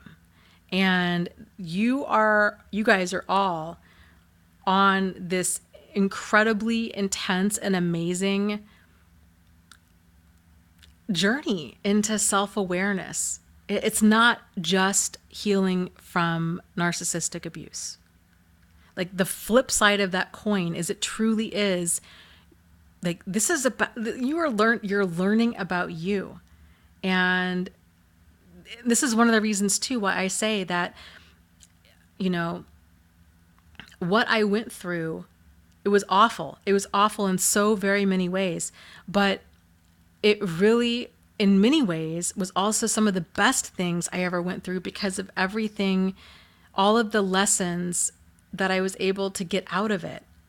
Lessons I didn't even know I needed. Personal growth that I never would have guessed in a million years that I needed, that I could not have gotten any other way. And my guess is that you will find that too.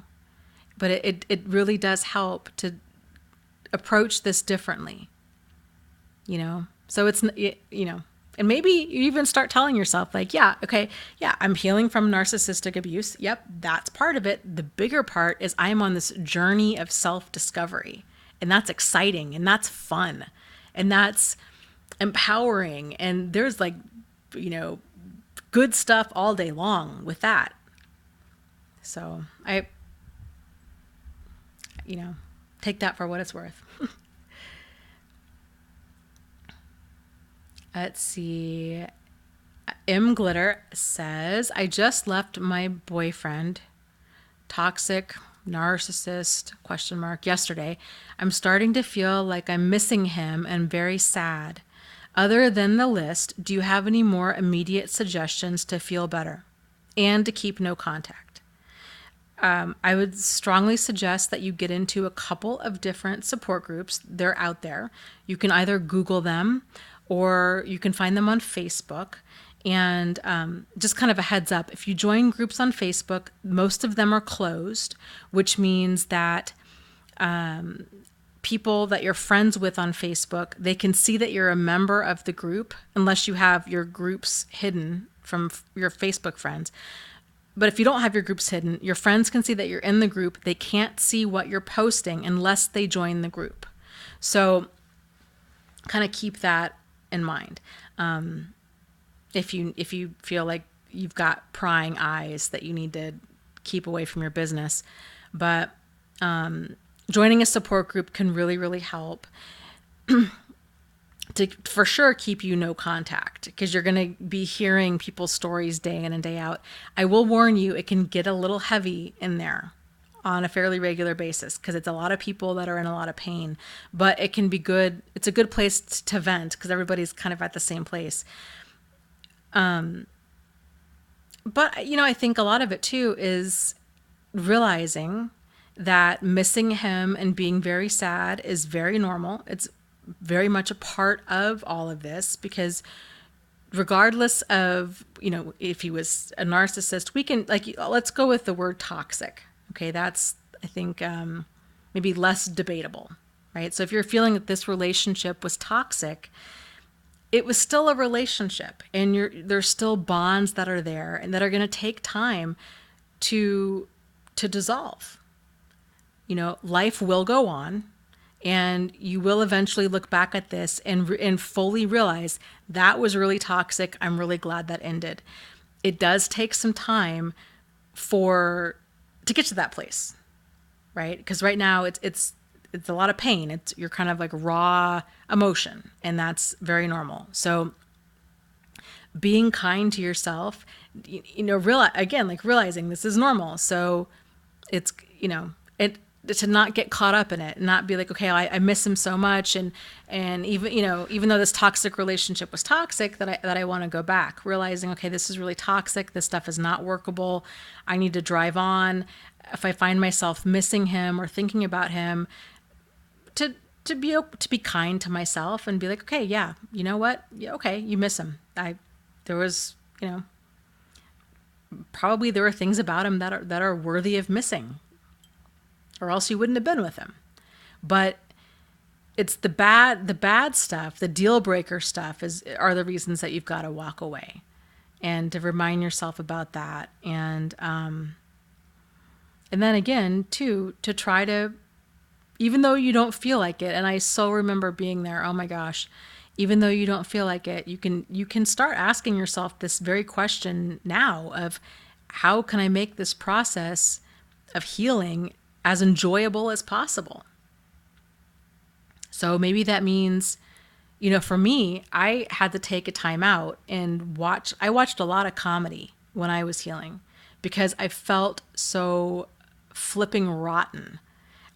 My brain needed a break. I found myself just obsessing about this all the time. And if I wasn't obsessing about it, then I was crying about it. And I just felt like I couldn't get a break from all of this emotional pain. So I am a huge fan of Dave Chappelle, and I watched a lot of Dave Chappelle during that time. But, whatever comedian, there's a lot of stand-up comedy on YouTube. It's free. And that can be good, or watching comedies in general. I love any movie with Steve Martin in it, or John Candy, or both, are for me are great. So kind of goes back to knowing yourself, and what do you feel would work for you? What would give your brain a break, and what would help to make you feel better? And but at the same time, realizing that it's okay to feel sad, and that this is not going to last forever. So I hope that helps, and, keep putting one foot in front of the other. Oh, the other tip is, I mention this all the time, but I'll keep mentioning it because I think it's worth it, is meetup.com. Meetup.com is so super fantastic. It's a great way. Check in your area. Most of the groups are free to join, or they're very low cost, like a few dollars. Find groups in your area. I encourage people, join like 20 different groups. There's no pressure. Like, you don't have to go to the meetups, but you're going to start getting alerts like when they're doing things. And this can really be great, because then you're getting out there, you're meeting brand new people, you're doing brand new things. And the benefit to this is, because they're total strangers, generally they're also looking to meet new people. That's why they're there. But you're not, because they're strangers, you're most likely not going to be wanting to talk about your ex. So it's kind of good because it almost forces you to have fun and to not talk about your previous relationship. And again, like you're trying new things, like you could sign up just anything that even sounds remotely interesting. Maybe you even sign up for things that don't sound interesting, but you just want to put yourself out there. So, I mean, you could sign up for, outdoor adventure groups or, I don't know, learning how to, Indian cooking or drawing or book clubs or, kind of you name it. So that kind of stuff can be really, really helpful, and it can help fill up your schedule too.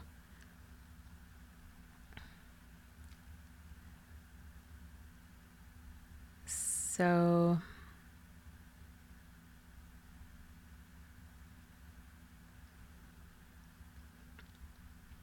G. Marie says, I have yet to try meetup.com.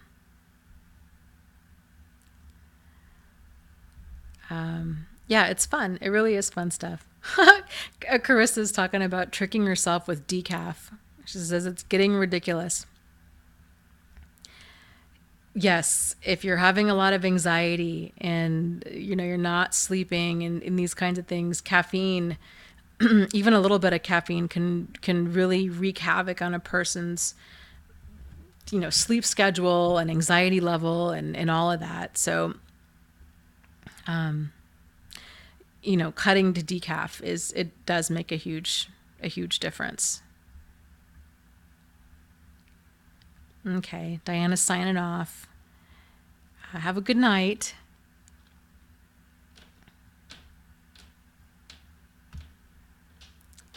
And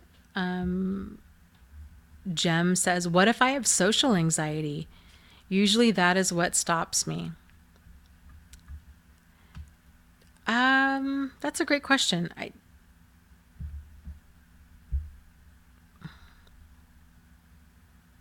don't know. I mean, I guess if it was me, I would,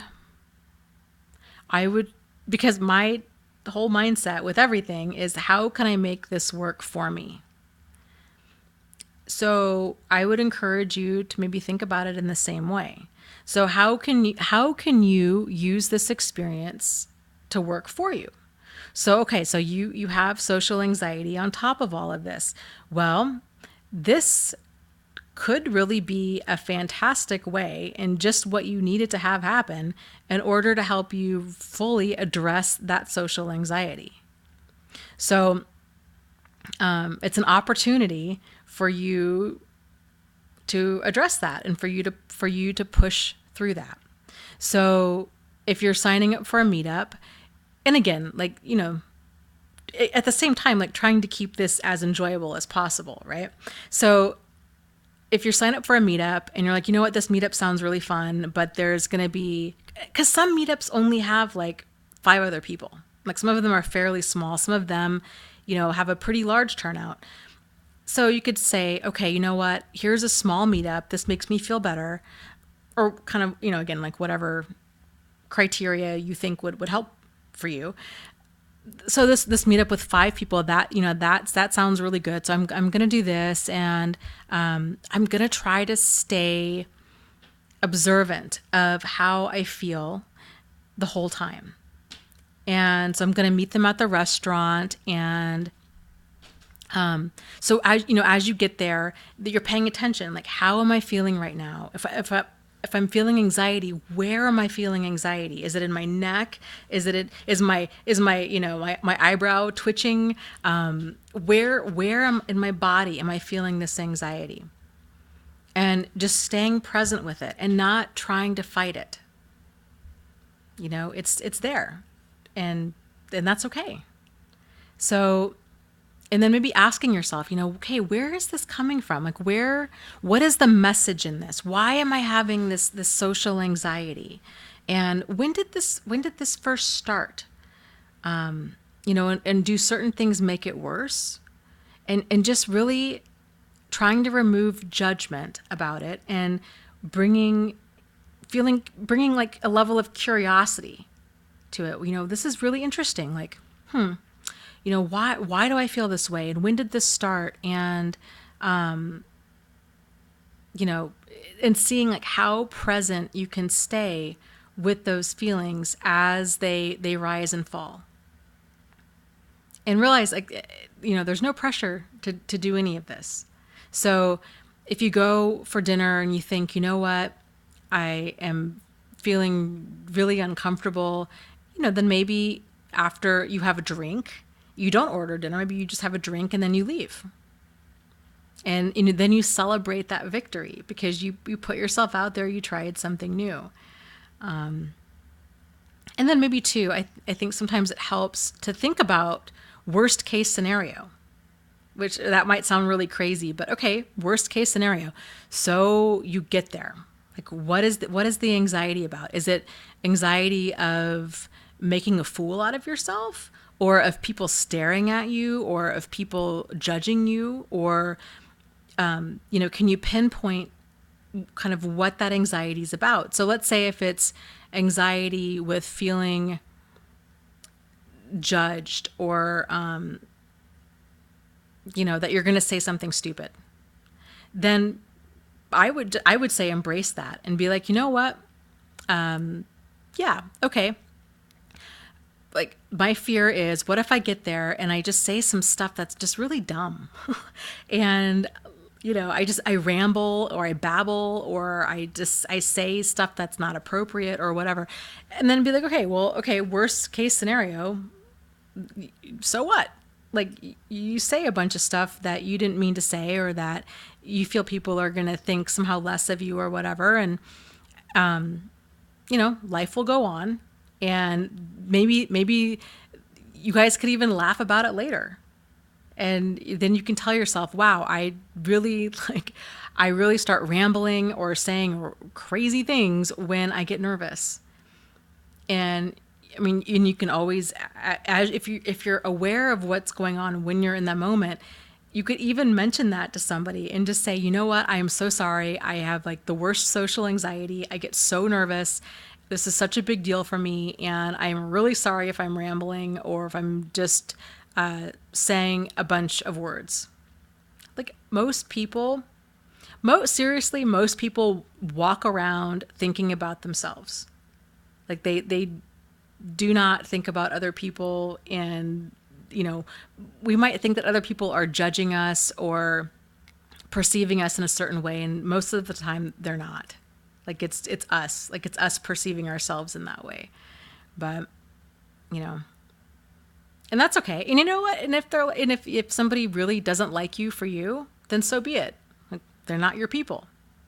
They made that really easy for you. So there's a lot of confidence that I think can come from just owning kind of where we are emotionally, and physically, and financially, and sexually, and spiritually, and who we are, and just being like, yep, this is me. There's things I'd like to work on. There's things that I'd like to improve on, but this is who I am today, and I am enough, and I'm not perfect. And it's all of, really, it truly is. It's all of our imperfections that's how we bond to other people. Like, that's how we connect to other people.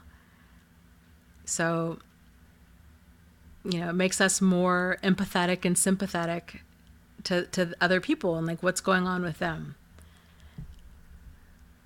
So I hope that helps. I'll be really curious to see if you do end up going to a meetup and how it goes. So keep us posted.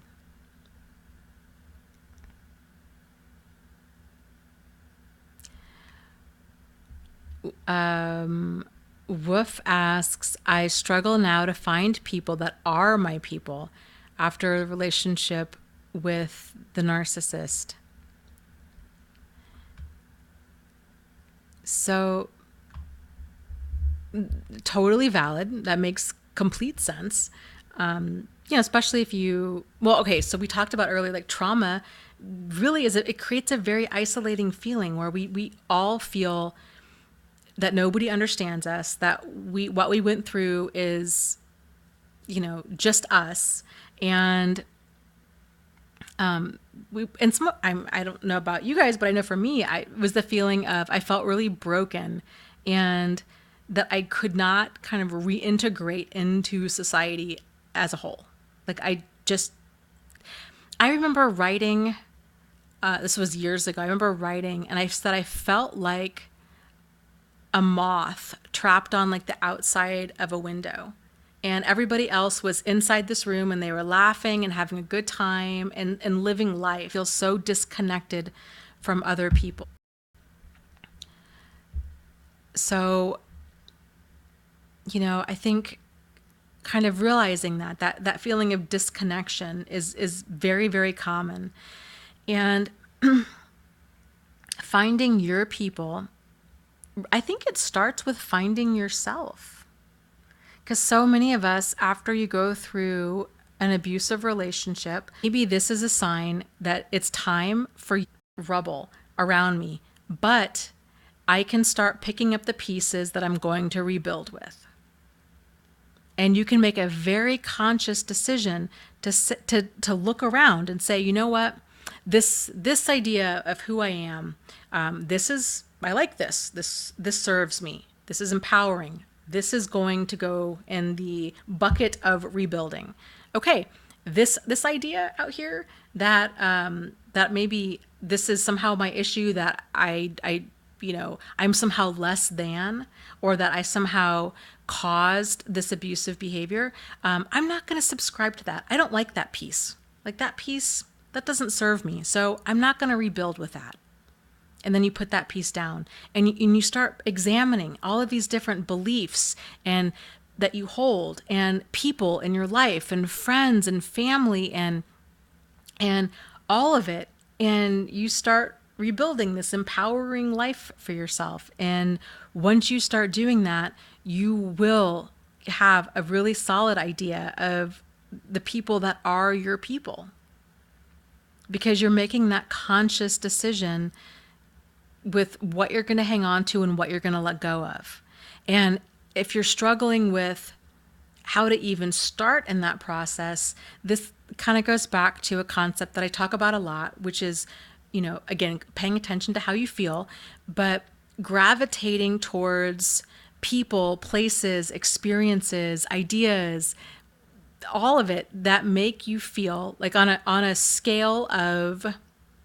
emotional scale of 0 to 10, 10 being, I feel juiced, I feel alive, I feel empowered, I feel excited. 10, like, yes, that's it. That's the zone. 5 being lukewarm. Okay. 0 being ice cold, like, no way. To check in with yourself. How are you feeling?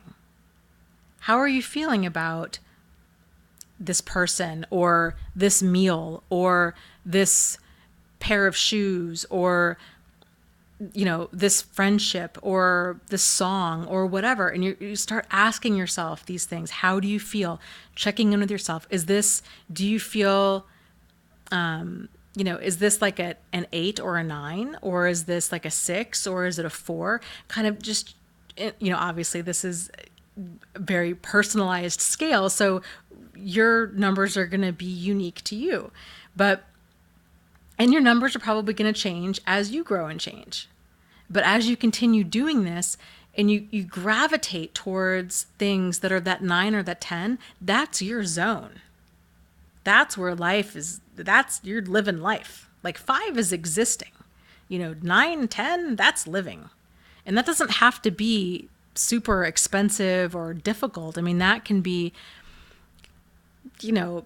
making the decision of, what, I really take a lot of enjoyment from drinking a really good cup of coffee. Whatever that might mean. Maybe that's McDonald's coffee. I don't know. Maybe that's Starbucks. Maybe that's making coffee at home and having that cup of coffee while you play with your dog in the morning. Like whatever that 9 or 10 experience is for you. Knowing like this is a 9 or a 10 for me. This is really important. I'm going to do more of this. I really like this certain pair of pajamas against my skin. They're so soft, and that to me is a 9. That's a 9 or a 10. I love that. Doing more of that. And and that sounds so basic, maybe. You just keep doing what feels good, is really what it is. And that's going to lead you to a career that you enjoy. That's going to lead you to friendships that you really enjoy, to a significant other that you really enjoy. And you're not going to be second guessing yourself so much because you know how you feel. And here's the kind of the fun thing, because as you do this, my guess is going to be that you're going to find yourself justifying certain things, food, people, experiences, situations, what have you, that are maybe like a 5, and trying to convince yourself that it's higher up. And then of course, then you're going to realize, no, it's really a 5. But again, like, to try to remove judgment from that and replace it with curiosity, because this is all a learning curve to this. So realizing, okay, yeah, I was trying to convince myself that a 5 was an 8, but it's really a 5. And now I'm really glad that this happened, because it taught me XYZ. Like, it taught me that how a 5 really does feel and how an 8 really does feel. And it reinforced to me that I really need to move towards those peak experiences, those 9s, those 10s, and to really believe that those are out there for you, because they really are. They're out there for everybody. And that's that's one of the purposes of living is growth. Probably the purpose of living is growth. And that's a big way that we grow is to move towards the sunshine, move towards things that feel good. So yeah, Phyllis says, it's nice to know that I can be happy while healing. Yeah, right? Like, this is our experience. Like, this is our time. We get to decide what this means. Nobody else. Like, there is so much power that comes from that, and excitement and enthusiasm and empowerment, So, yeah, even if you don't feel like that all the time, just knowing that you can make this into whatever you want it to be about. So,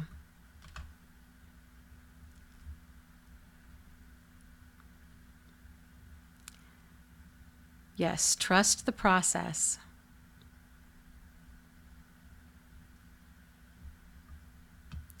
That's a good question. Diana asks, Dana, is it possible to trust and reconnect with past flying monkeys?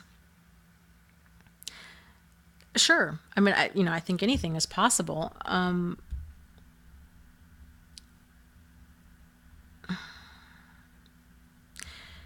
I guess it's more of a question of, can the dynamic between you two be one where both people are open, honest, sincere, and solutions oriented? Because, most flying monkeys are manipulated people.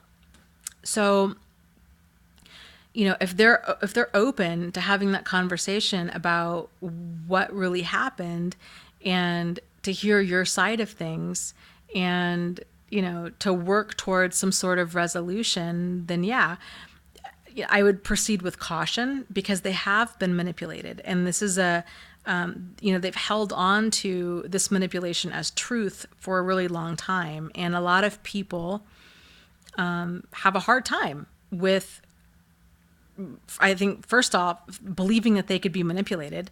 And second, that they could be manipulated for any length of time. And third, be manipulated by a person that they don't see as manipulative. So it's quite the mental jump that they would need to really make. And a lot of people, it's kind of the way that we, humans, that we are all hardwired is, we need our beliefs to match our behavior. So if we believe that a person is good, then if our action is to keep that person in our life, then our belief needs to match that. That's why it's hard for people to admit that they're wrong. Really is what it boils down, and it's all of us. Like it's a hard thing to do because it shakes our certainty and our worldview. Again, this is not a personality thing so much as it's a brain thing. It's kind of how we're hardwired. So I think realizing that those are the challenges that you're up against when dealing with people that have been manipulated against you. That kind of gives you a heads up when you're going to go talk to them. I wouldn't take whatever they say personally, because again, they've been manipulated too. So, and we all know that emotional manipulators can be very convincing. And most people don't even realize that they even exist, or that if they do exist, that they think that they'd be able to actually see them for what they are. So whatever the flying monkeys say, I wouldn't take it personally, and I would try to keep yourself emotionally detached kind of from the conversation and from the outcome as much as possible. That would be really difficult, but it's important that you be able to do that.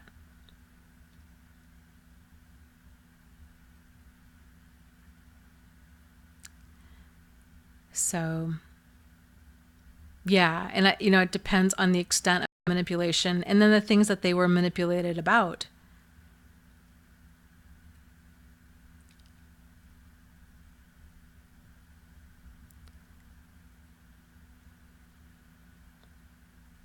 Let's see, let me scroll up here.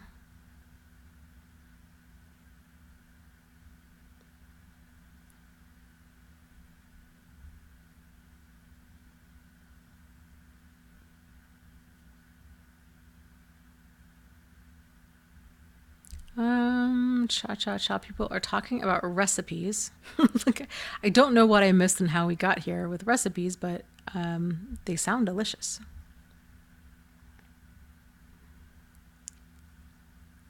Yeah, that's a really great point. Lisa says, and don't tell the flying monkeys anything you don't want the narcissist to know.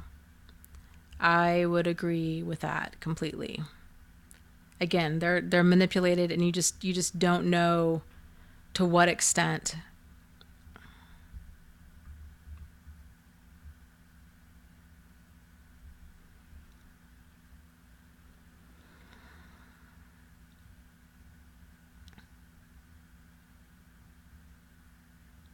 That's a really great point or question Steve asks. He says, is the boredom after leaving normal? Yes. Especially if you encountered a lot of emotional intensity, which tends to really go, I would say if two things really go hand in hand with an emotional manipulator, it's emotional intensity and emotional immaturity. And that emotional intensity tends to run like hot and cold. It tends to be the good times are really good, the bad times are really bad. And normal relationships don't have that. And if you're in a friendship or a relationship with an emotional manipulator, those highs and lows can, that's how trauma bonds are formed. So it creates this dynamic where this person's causing you the ultimate in pain, and then giving you the ultimate in pleasure, and then causing you the ultimate in pain, and then giving you the ultimate in pleasure. So they're letting you down, and then they're building you back up again, and then they're letting you down, and then they're building you back up again.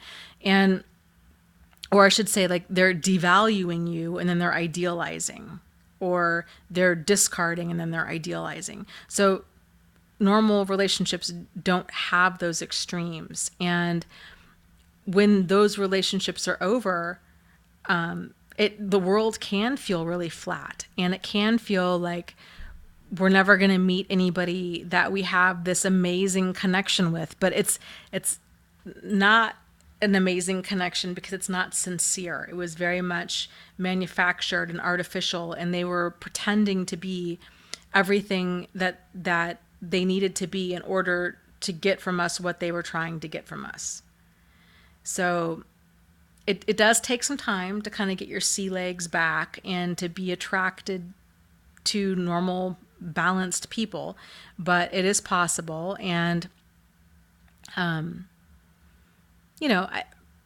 think too, a shift in perspective, realizing that, there's nothing sexy or attractive about emotional immaturity or emotional intensity. Even though Hollywood would like us to think differently, because that's how most movies are, they're full of that emotional immaturity and emotional intensity.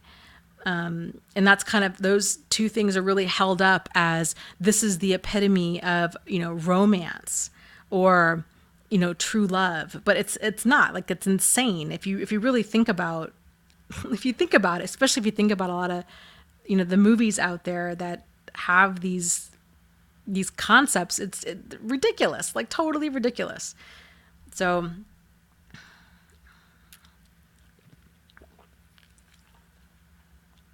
but yes, very normal to feel like things are flat. And I think too, a part of that is the depression that tends to go along with this. And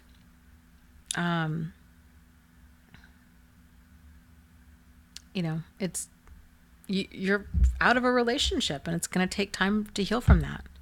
Even if it was an abusive or toxic relationship, it was still a relationship to you.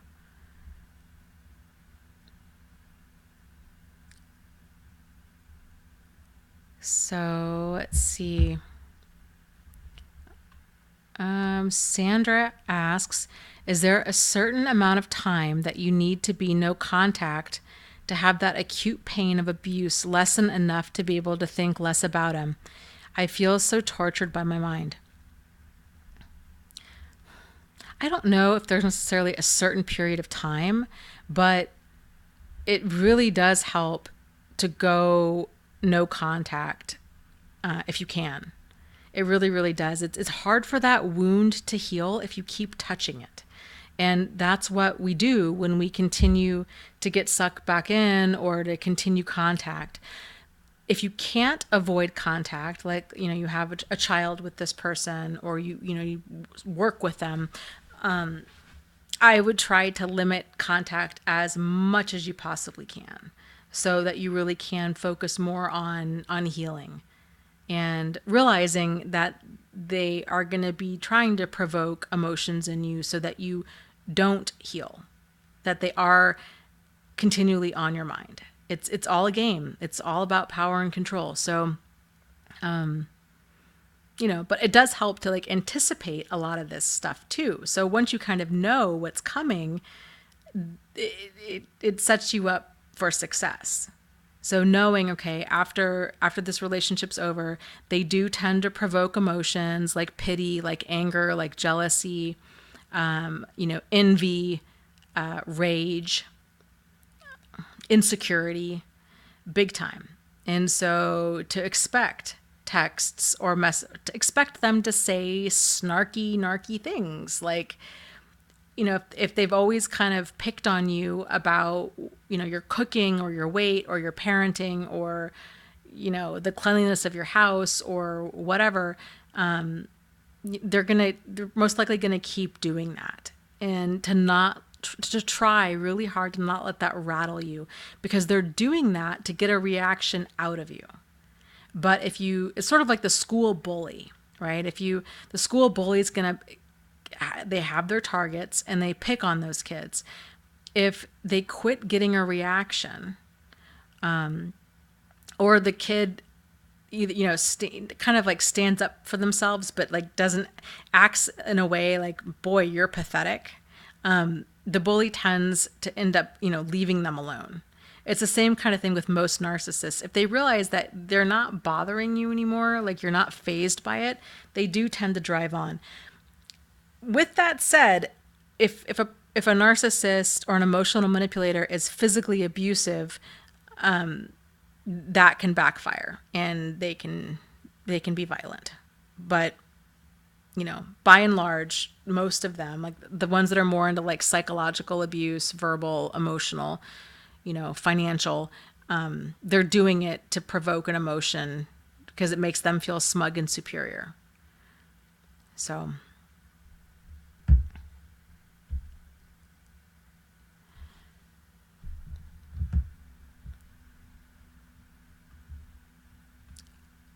um,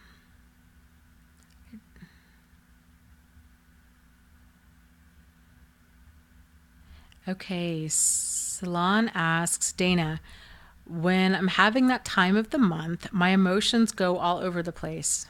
I think it mixes and elevates with my complex post traumatic stress and my depression. I get angry and suicidal. Did you or the girls on here have this? I think a lot of women do. You know, I know I joke about that was probably TMI, but I'm a nurse and so I'm used to these conversations. So I'm sorry if this is making anybody else uncomfortable. But yeah, I mean, I joke with friends of mine. I'm like, every single month, it's like I forget. And I'm like, why am I so hateful?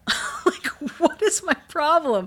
I have like no patience. I am just really irritable, and it takes all I have to not just like lash out sometimes, and that is so not me. And then I'm like, oh right, like that's what's going on. A lot of it's hormones. It's hormones, and I think you're absolutely right. And it's mixed with complex PTSD and depression. You know, I think all any of us can do is just realize, how we want to act and behave, and what's the behavior that we expect from ourselves. And then when we find ourselves getting worked up and upset and wanting to react in a way, like feeling so over the top, like, crazy emotional, to try to prepare for that ahead of time and realize, okay, there's, maybe for you, it's 2 or 3 days a month that you're like, I just do not handle life like well at all. Then to ask yourself, what can you do to handle this better? So maybe it's indulging and, eating chocolate for those days, or watching, comedies, or, avoiding certain people or certain TV shows, or, trying to figure out like what you can do to kind of weather that storm as much as possible. So, but yes, not pleasant for sure.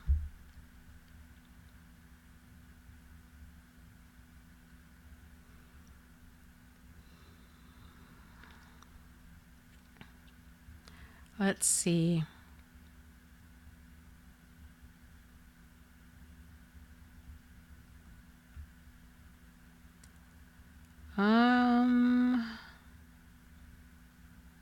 ES asks, what are some good ways, if any, to co-parent with a narcissist?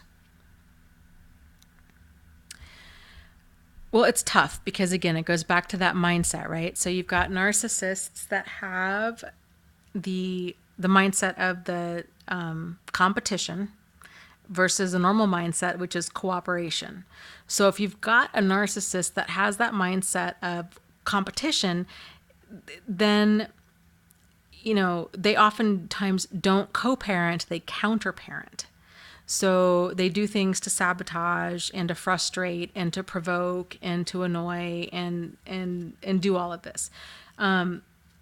A good way, I hope some of the other parents in the group answer this question, because I think this would be one of those questions that it really does help to get a wide variety of of input on.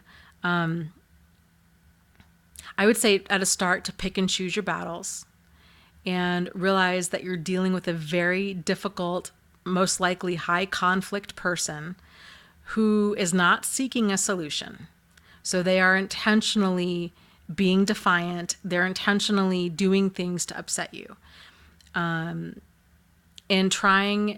seeing it for what it is and realizing that setting boundaries, most likely is not going to work, that they're not going to respect them, that they're going to continue to push them. And so when that happens, to try to not let it ruffle you, because it's not you, it's them. And this is just kind of how they're wired. So again, like, how can you set yourself up to win in this situation, at least as much as possible? So if you've got a child and okay, the child goes to see your ex twice during the week at, I don't know, 6:00, from like 6 to 8:30, they see your ex. So you can do things like, okay, you know what? Even though it's in the divorce decree that your ex is supposed to, make sure that they get their homework done and that they eat dinner, they bring your child back being fed and homework done.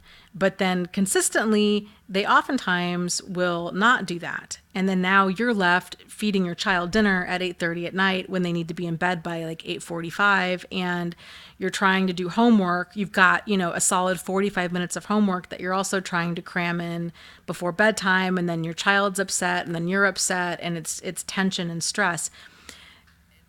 To realize, okay, this is the dynamic. So I'm not going to set myself up to fail anymore. Yes, my ex should be doing this, but they're not. And I can't rely on them to parent in a way to effectively co-parent. So then to try to kind of and it's inconvenient, it's not fair, it's frustrating, it's annoying. Yes.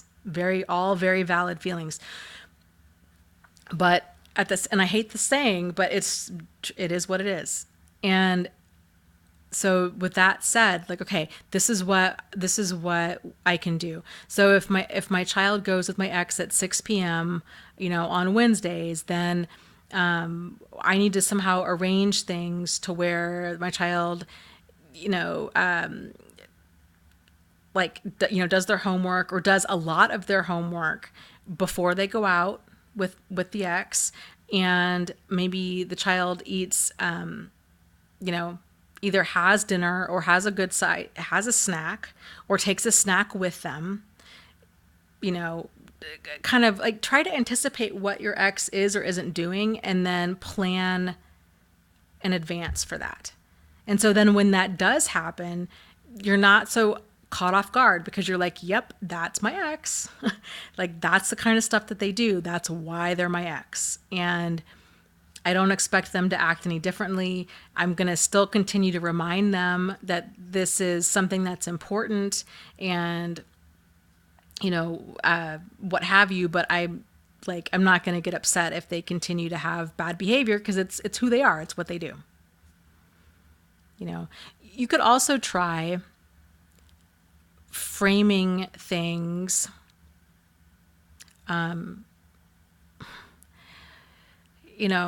with them in a way where you're like, if you do catch them doing things, it's kind of like you're parenting your ex too, if they're emotionally immature and they just don't get it, to try to reinforce good behavior. So if they do have your child back on time, or fed or clean or kind of whatever, basics, again, like basics of parenting, because they have trouble with like the basics of being an adult. So if they're bringing your child back and they did something right, to say, you know what, thank you so much for bringing little Johnny back at 8:30. And it really makes his life a whole lot easier. And, and not making it seem like he's doing it for you, but like if it matters that he's doing it for the child. So, it really helps little Johnny's schedule and you know, it's great to see you. It's great to see, like, and this is might be hard to do, but like it's really great to see you so engaged with little Johnny. Or I'm really glad that you guys did X, Y, and Z tonight, or that you went to a ball game, or that you went out for dinner, and you know, I don't know. You know your ex better than I do. So kind of like what you think might work with like positive reinforcement, and then, constructive reminders, and then just picking and choosing your battles.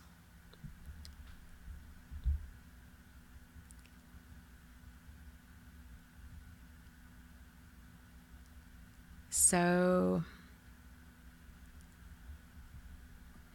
postmodern is talking about her dad. Have you read that book, the Complex PTSD book? If you haven't, I really strongly recommend reading it, because it's really great. It's a great way to kind of understand and reframe problematic behavior in others.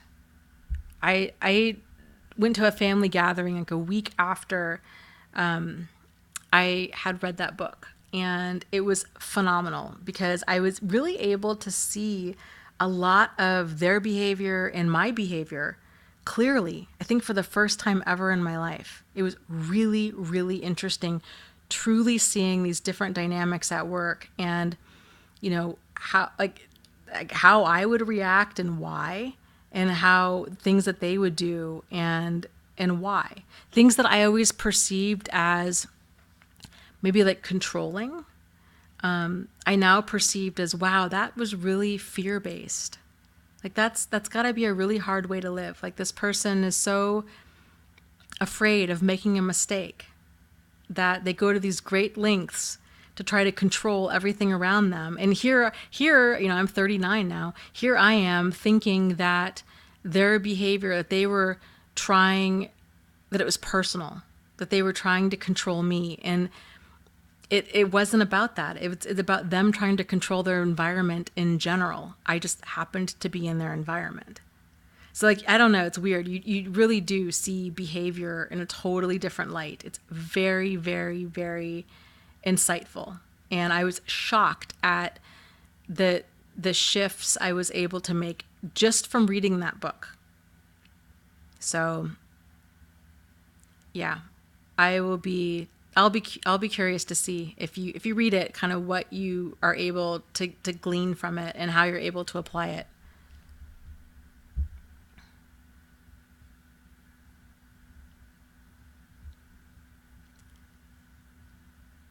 Oh, yeah. Kevin says, I used to wonder how people could end up in cults after seeing how people buy into narcissist lies. I think I get it now. Yep. I felt the exact same way, because on the surface, it seems like, how on earth could somebody buy into the fact that this person is a prophet, and that they are from some sort of alien planet, and that they have this like special knowledge of the world and the way the world works, and that on a certain day and time the world is going to come to an end, and that if we all take on this belief system and do like crazy things, that will somehow survive it. But abusive relationships happen very much the same way. That's why to outside people, to people that are not emotionally invested in the situation, they can see it clearly. So that's why other people, oftentimes, that's why a lot of targets of abuse, especially like abusive relationships, people lose a lot of friends and family, because they're like, I can't be around this, because the friends and family are like, we're trying to talk sense into you, but you're not listening. And the person doesn't want to hear it. Like they're really emotionally invested in staying with their partner. And of course, they're being manipulated the whole time too. So to them, they just get so frustrated because it's like screaming into the wind because the other person's not listening to them. And it doesn't matter. I mean, with an abusive relationship, you can give them all the proof in the world and they still will justify that behavior. It doesn't matter. And cults are very much the same way. And it starts off with that slippery slope. Like nobody thinks I really want to go join a cult. It starts off as that, cults meet needs within a person. Generally, it's that need of companionship and connection and, feeling important. And so the cults do a lot of that love bombing too. That's where that's where that term love bombing originates from, is actually with cults. So they do that. They shower a person with like, oh, we're so glad you're here. And, they make a person feel so loved and accepted right away. And then kind of once they're in the fold, then things start like, it's just little gradual things kind of, they're like, that's kind of weird. And then you find that everybody else believes this. And you kind of think, well, I guess maybe like that could be true. I mean, I guess this person could be, have all of these like extrasensory abilities. I mean, I guess like anything's possible. And then you kind of think like a little ways later, oh, well, now this person's telling these grandiose stories that they're reincarnated and that they've been, before they were Cleopatra and then they were, I don't know, Caesar Augustus, and then they were Napoleon and then, or Jesus, right? And now that they're this great spiritual leader, and it's like these grandiose stories, and you kind of think, well, I mean, maybe, I mean, they do seem really intelligent. And then it's kind of like this slippery slope down to, okay, now things are getting a little bit more weird. And it's scary because it's a slow thing. I mean, it's like how Hitler came into power. It's how any problematic person really comes into power. It's feeding on a person's insecurities and telling them what they want to hear.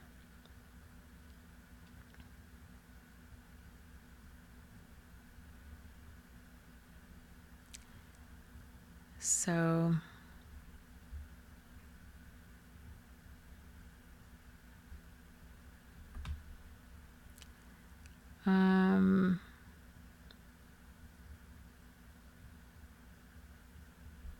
let's see. Yeah, and it's one of those things, like if a person has that belief, especially if they're highly invested in that belief, then they have a hard time walking away from that. Especially if they've given up their friends, their family, their job, their house, like with a cult, and then they move in to that compound. It's really hard for a person to admit that they've made a mistake and that they were manipulated and that they've lost everything. I mean, I can only imagine that's got to be devastating.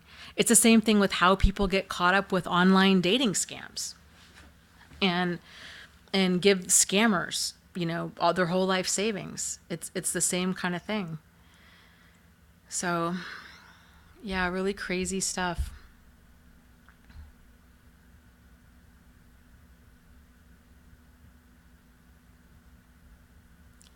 Well, guys, I think I'm going to call it a night. And thank you, everybody, so much for joining. Oh, actually, real quick, Sad Sky has a question. And Sad Sky, I want you to know I did order a microphone stand. I just didn't assemble it yet. So I will have that by next week. And I promise you, I will get you that recording for the affirmation video by the end of this weekend. Like, no joke, for real. Like, I will make that a priority. But let me answer your question, then I'm going to go. Your question is, do I think a narcissist can have fear? Yes. I think at the core of them is insecurity and fear, because they're very driven by power and control, and that's you know that's got to be a really tough way to live. I think people that are driven by power and control are people that are terrified of losing it. So that's why they feel they've got to have power and control over other people and over situations. So to me, I think a lot of their behaviors are very much fear based and very much, deep insecurities, which is strange, because if you look at it, it might seem like the opposite. Like they're very confident and that they're very, you know, uh, egotistical and full of themselves and secure, but it's not. I mean, that's kind of, I was showing this like number line thing earlier with, you know, and healthy narcissism and then, unhealthy narcissism. So like healthy narcissism is like a solid sense of self. It's, having the security and the stability with self-confidence and being like, I can do this, like, why not me? Why not now? Like, you're feeling good about yourself. Unhealthy narcissism, it's that fear-based, it's that ego-based, it's when that mindset takes on a life of its own, to where it's that mindset of, that narcissistic mindset of us versus them, or them versus us, that we're now a threat, that everybody is a threat to them, and they've got to get power and control over everything. It's sad, really, is what it is. But, you know, it's okay to feel pity and compassion for him, but just to never put yourself in harm's way because of those feelings. Just to clarify, always keeping ourselves at a place where we feel safe and sane all the time. So good question, though. I'll be curious to see kind of what other people think about that. So as always, you guys, thank you so much for joining me. And every Wednesday night, 8:30 p.m. Eastern Standard Time, we go for 2.5. Tonight we went for about 3 hours. And I try to answer as many questions as I possibly can. If I didn't get to your question, it's nothing personal. It's, just kind of the nature of how the chat thing works, because I do get a lot of questions on here. So I hope to see you guys next week. And if you want to stay up on the live streams and all that, I think if you subscribe to the channel, I don't know if you're alerted through YouTube if I go live, but I think you are, but I'm not 100% sure. So that's that. As always, you guys, thank you so much. And you are not alone. You are not crazy, and you really can move forward and heal from this. So take care, and I will see you next week. Okay, bye.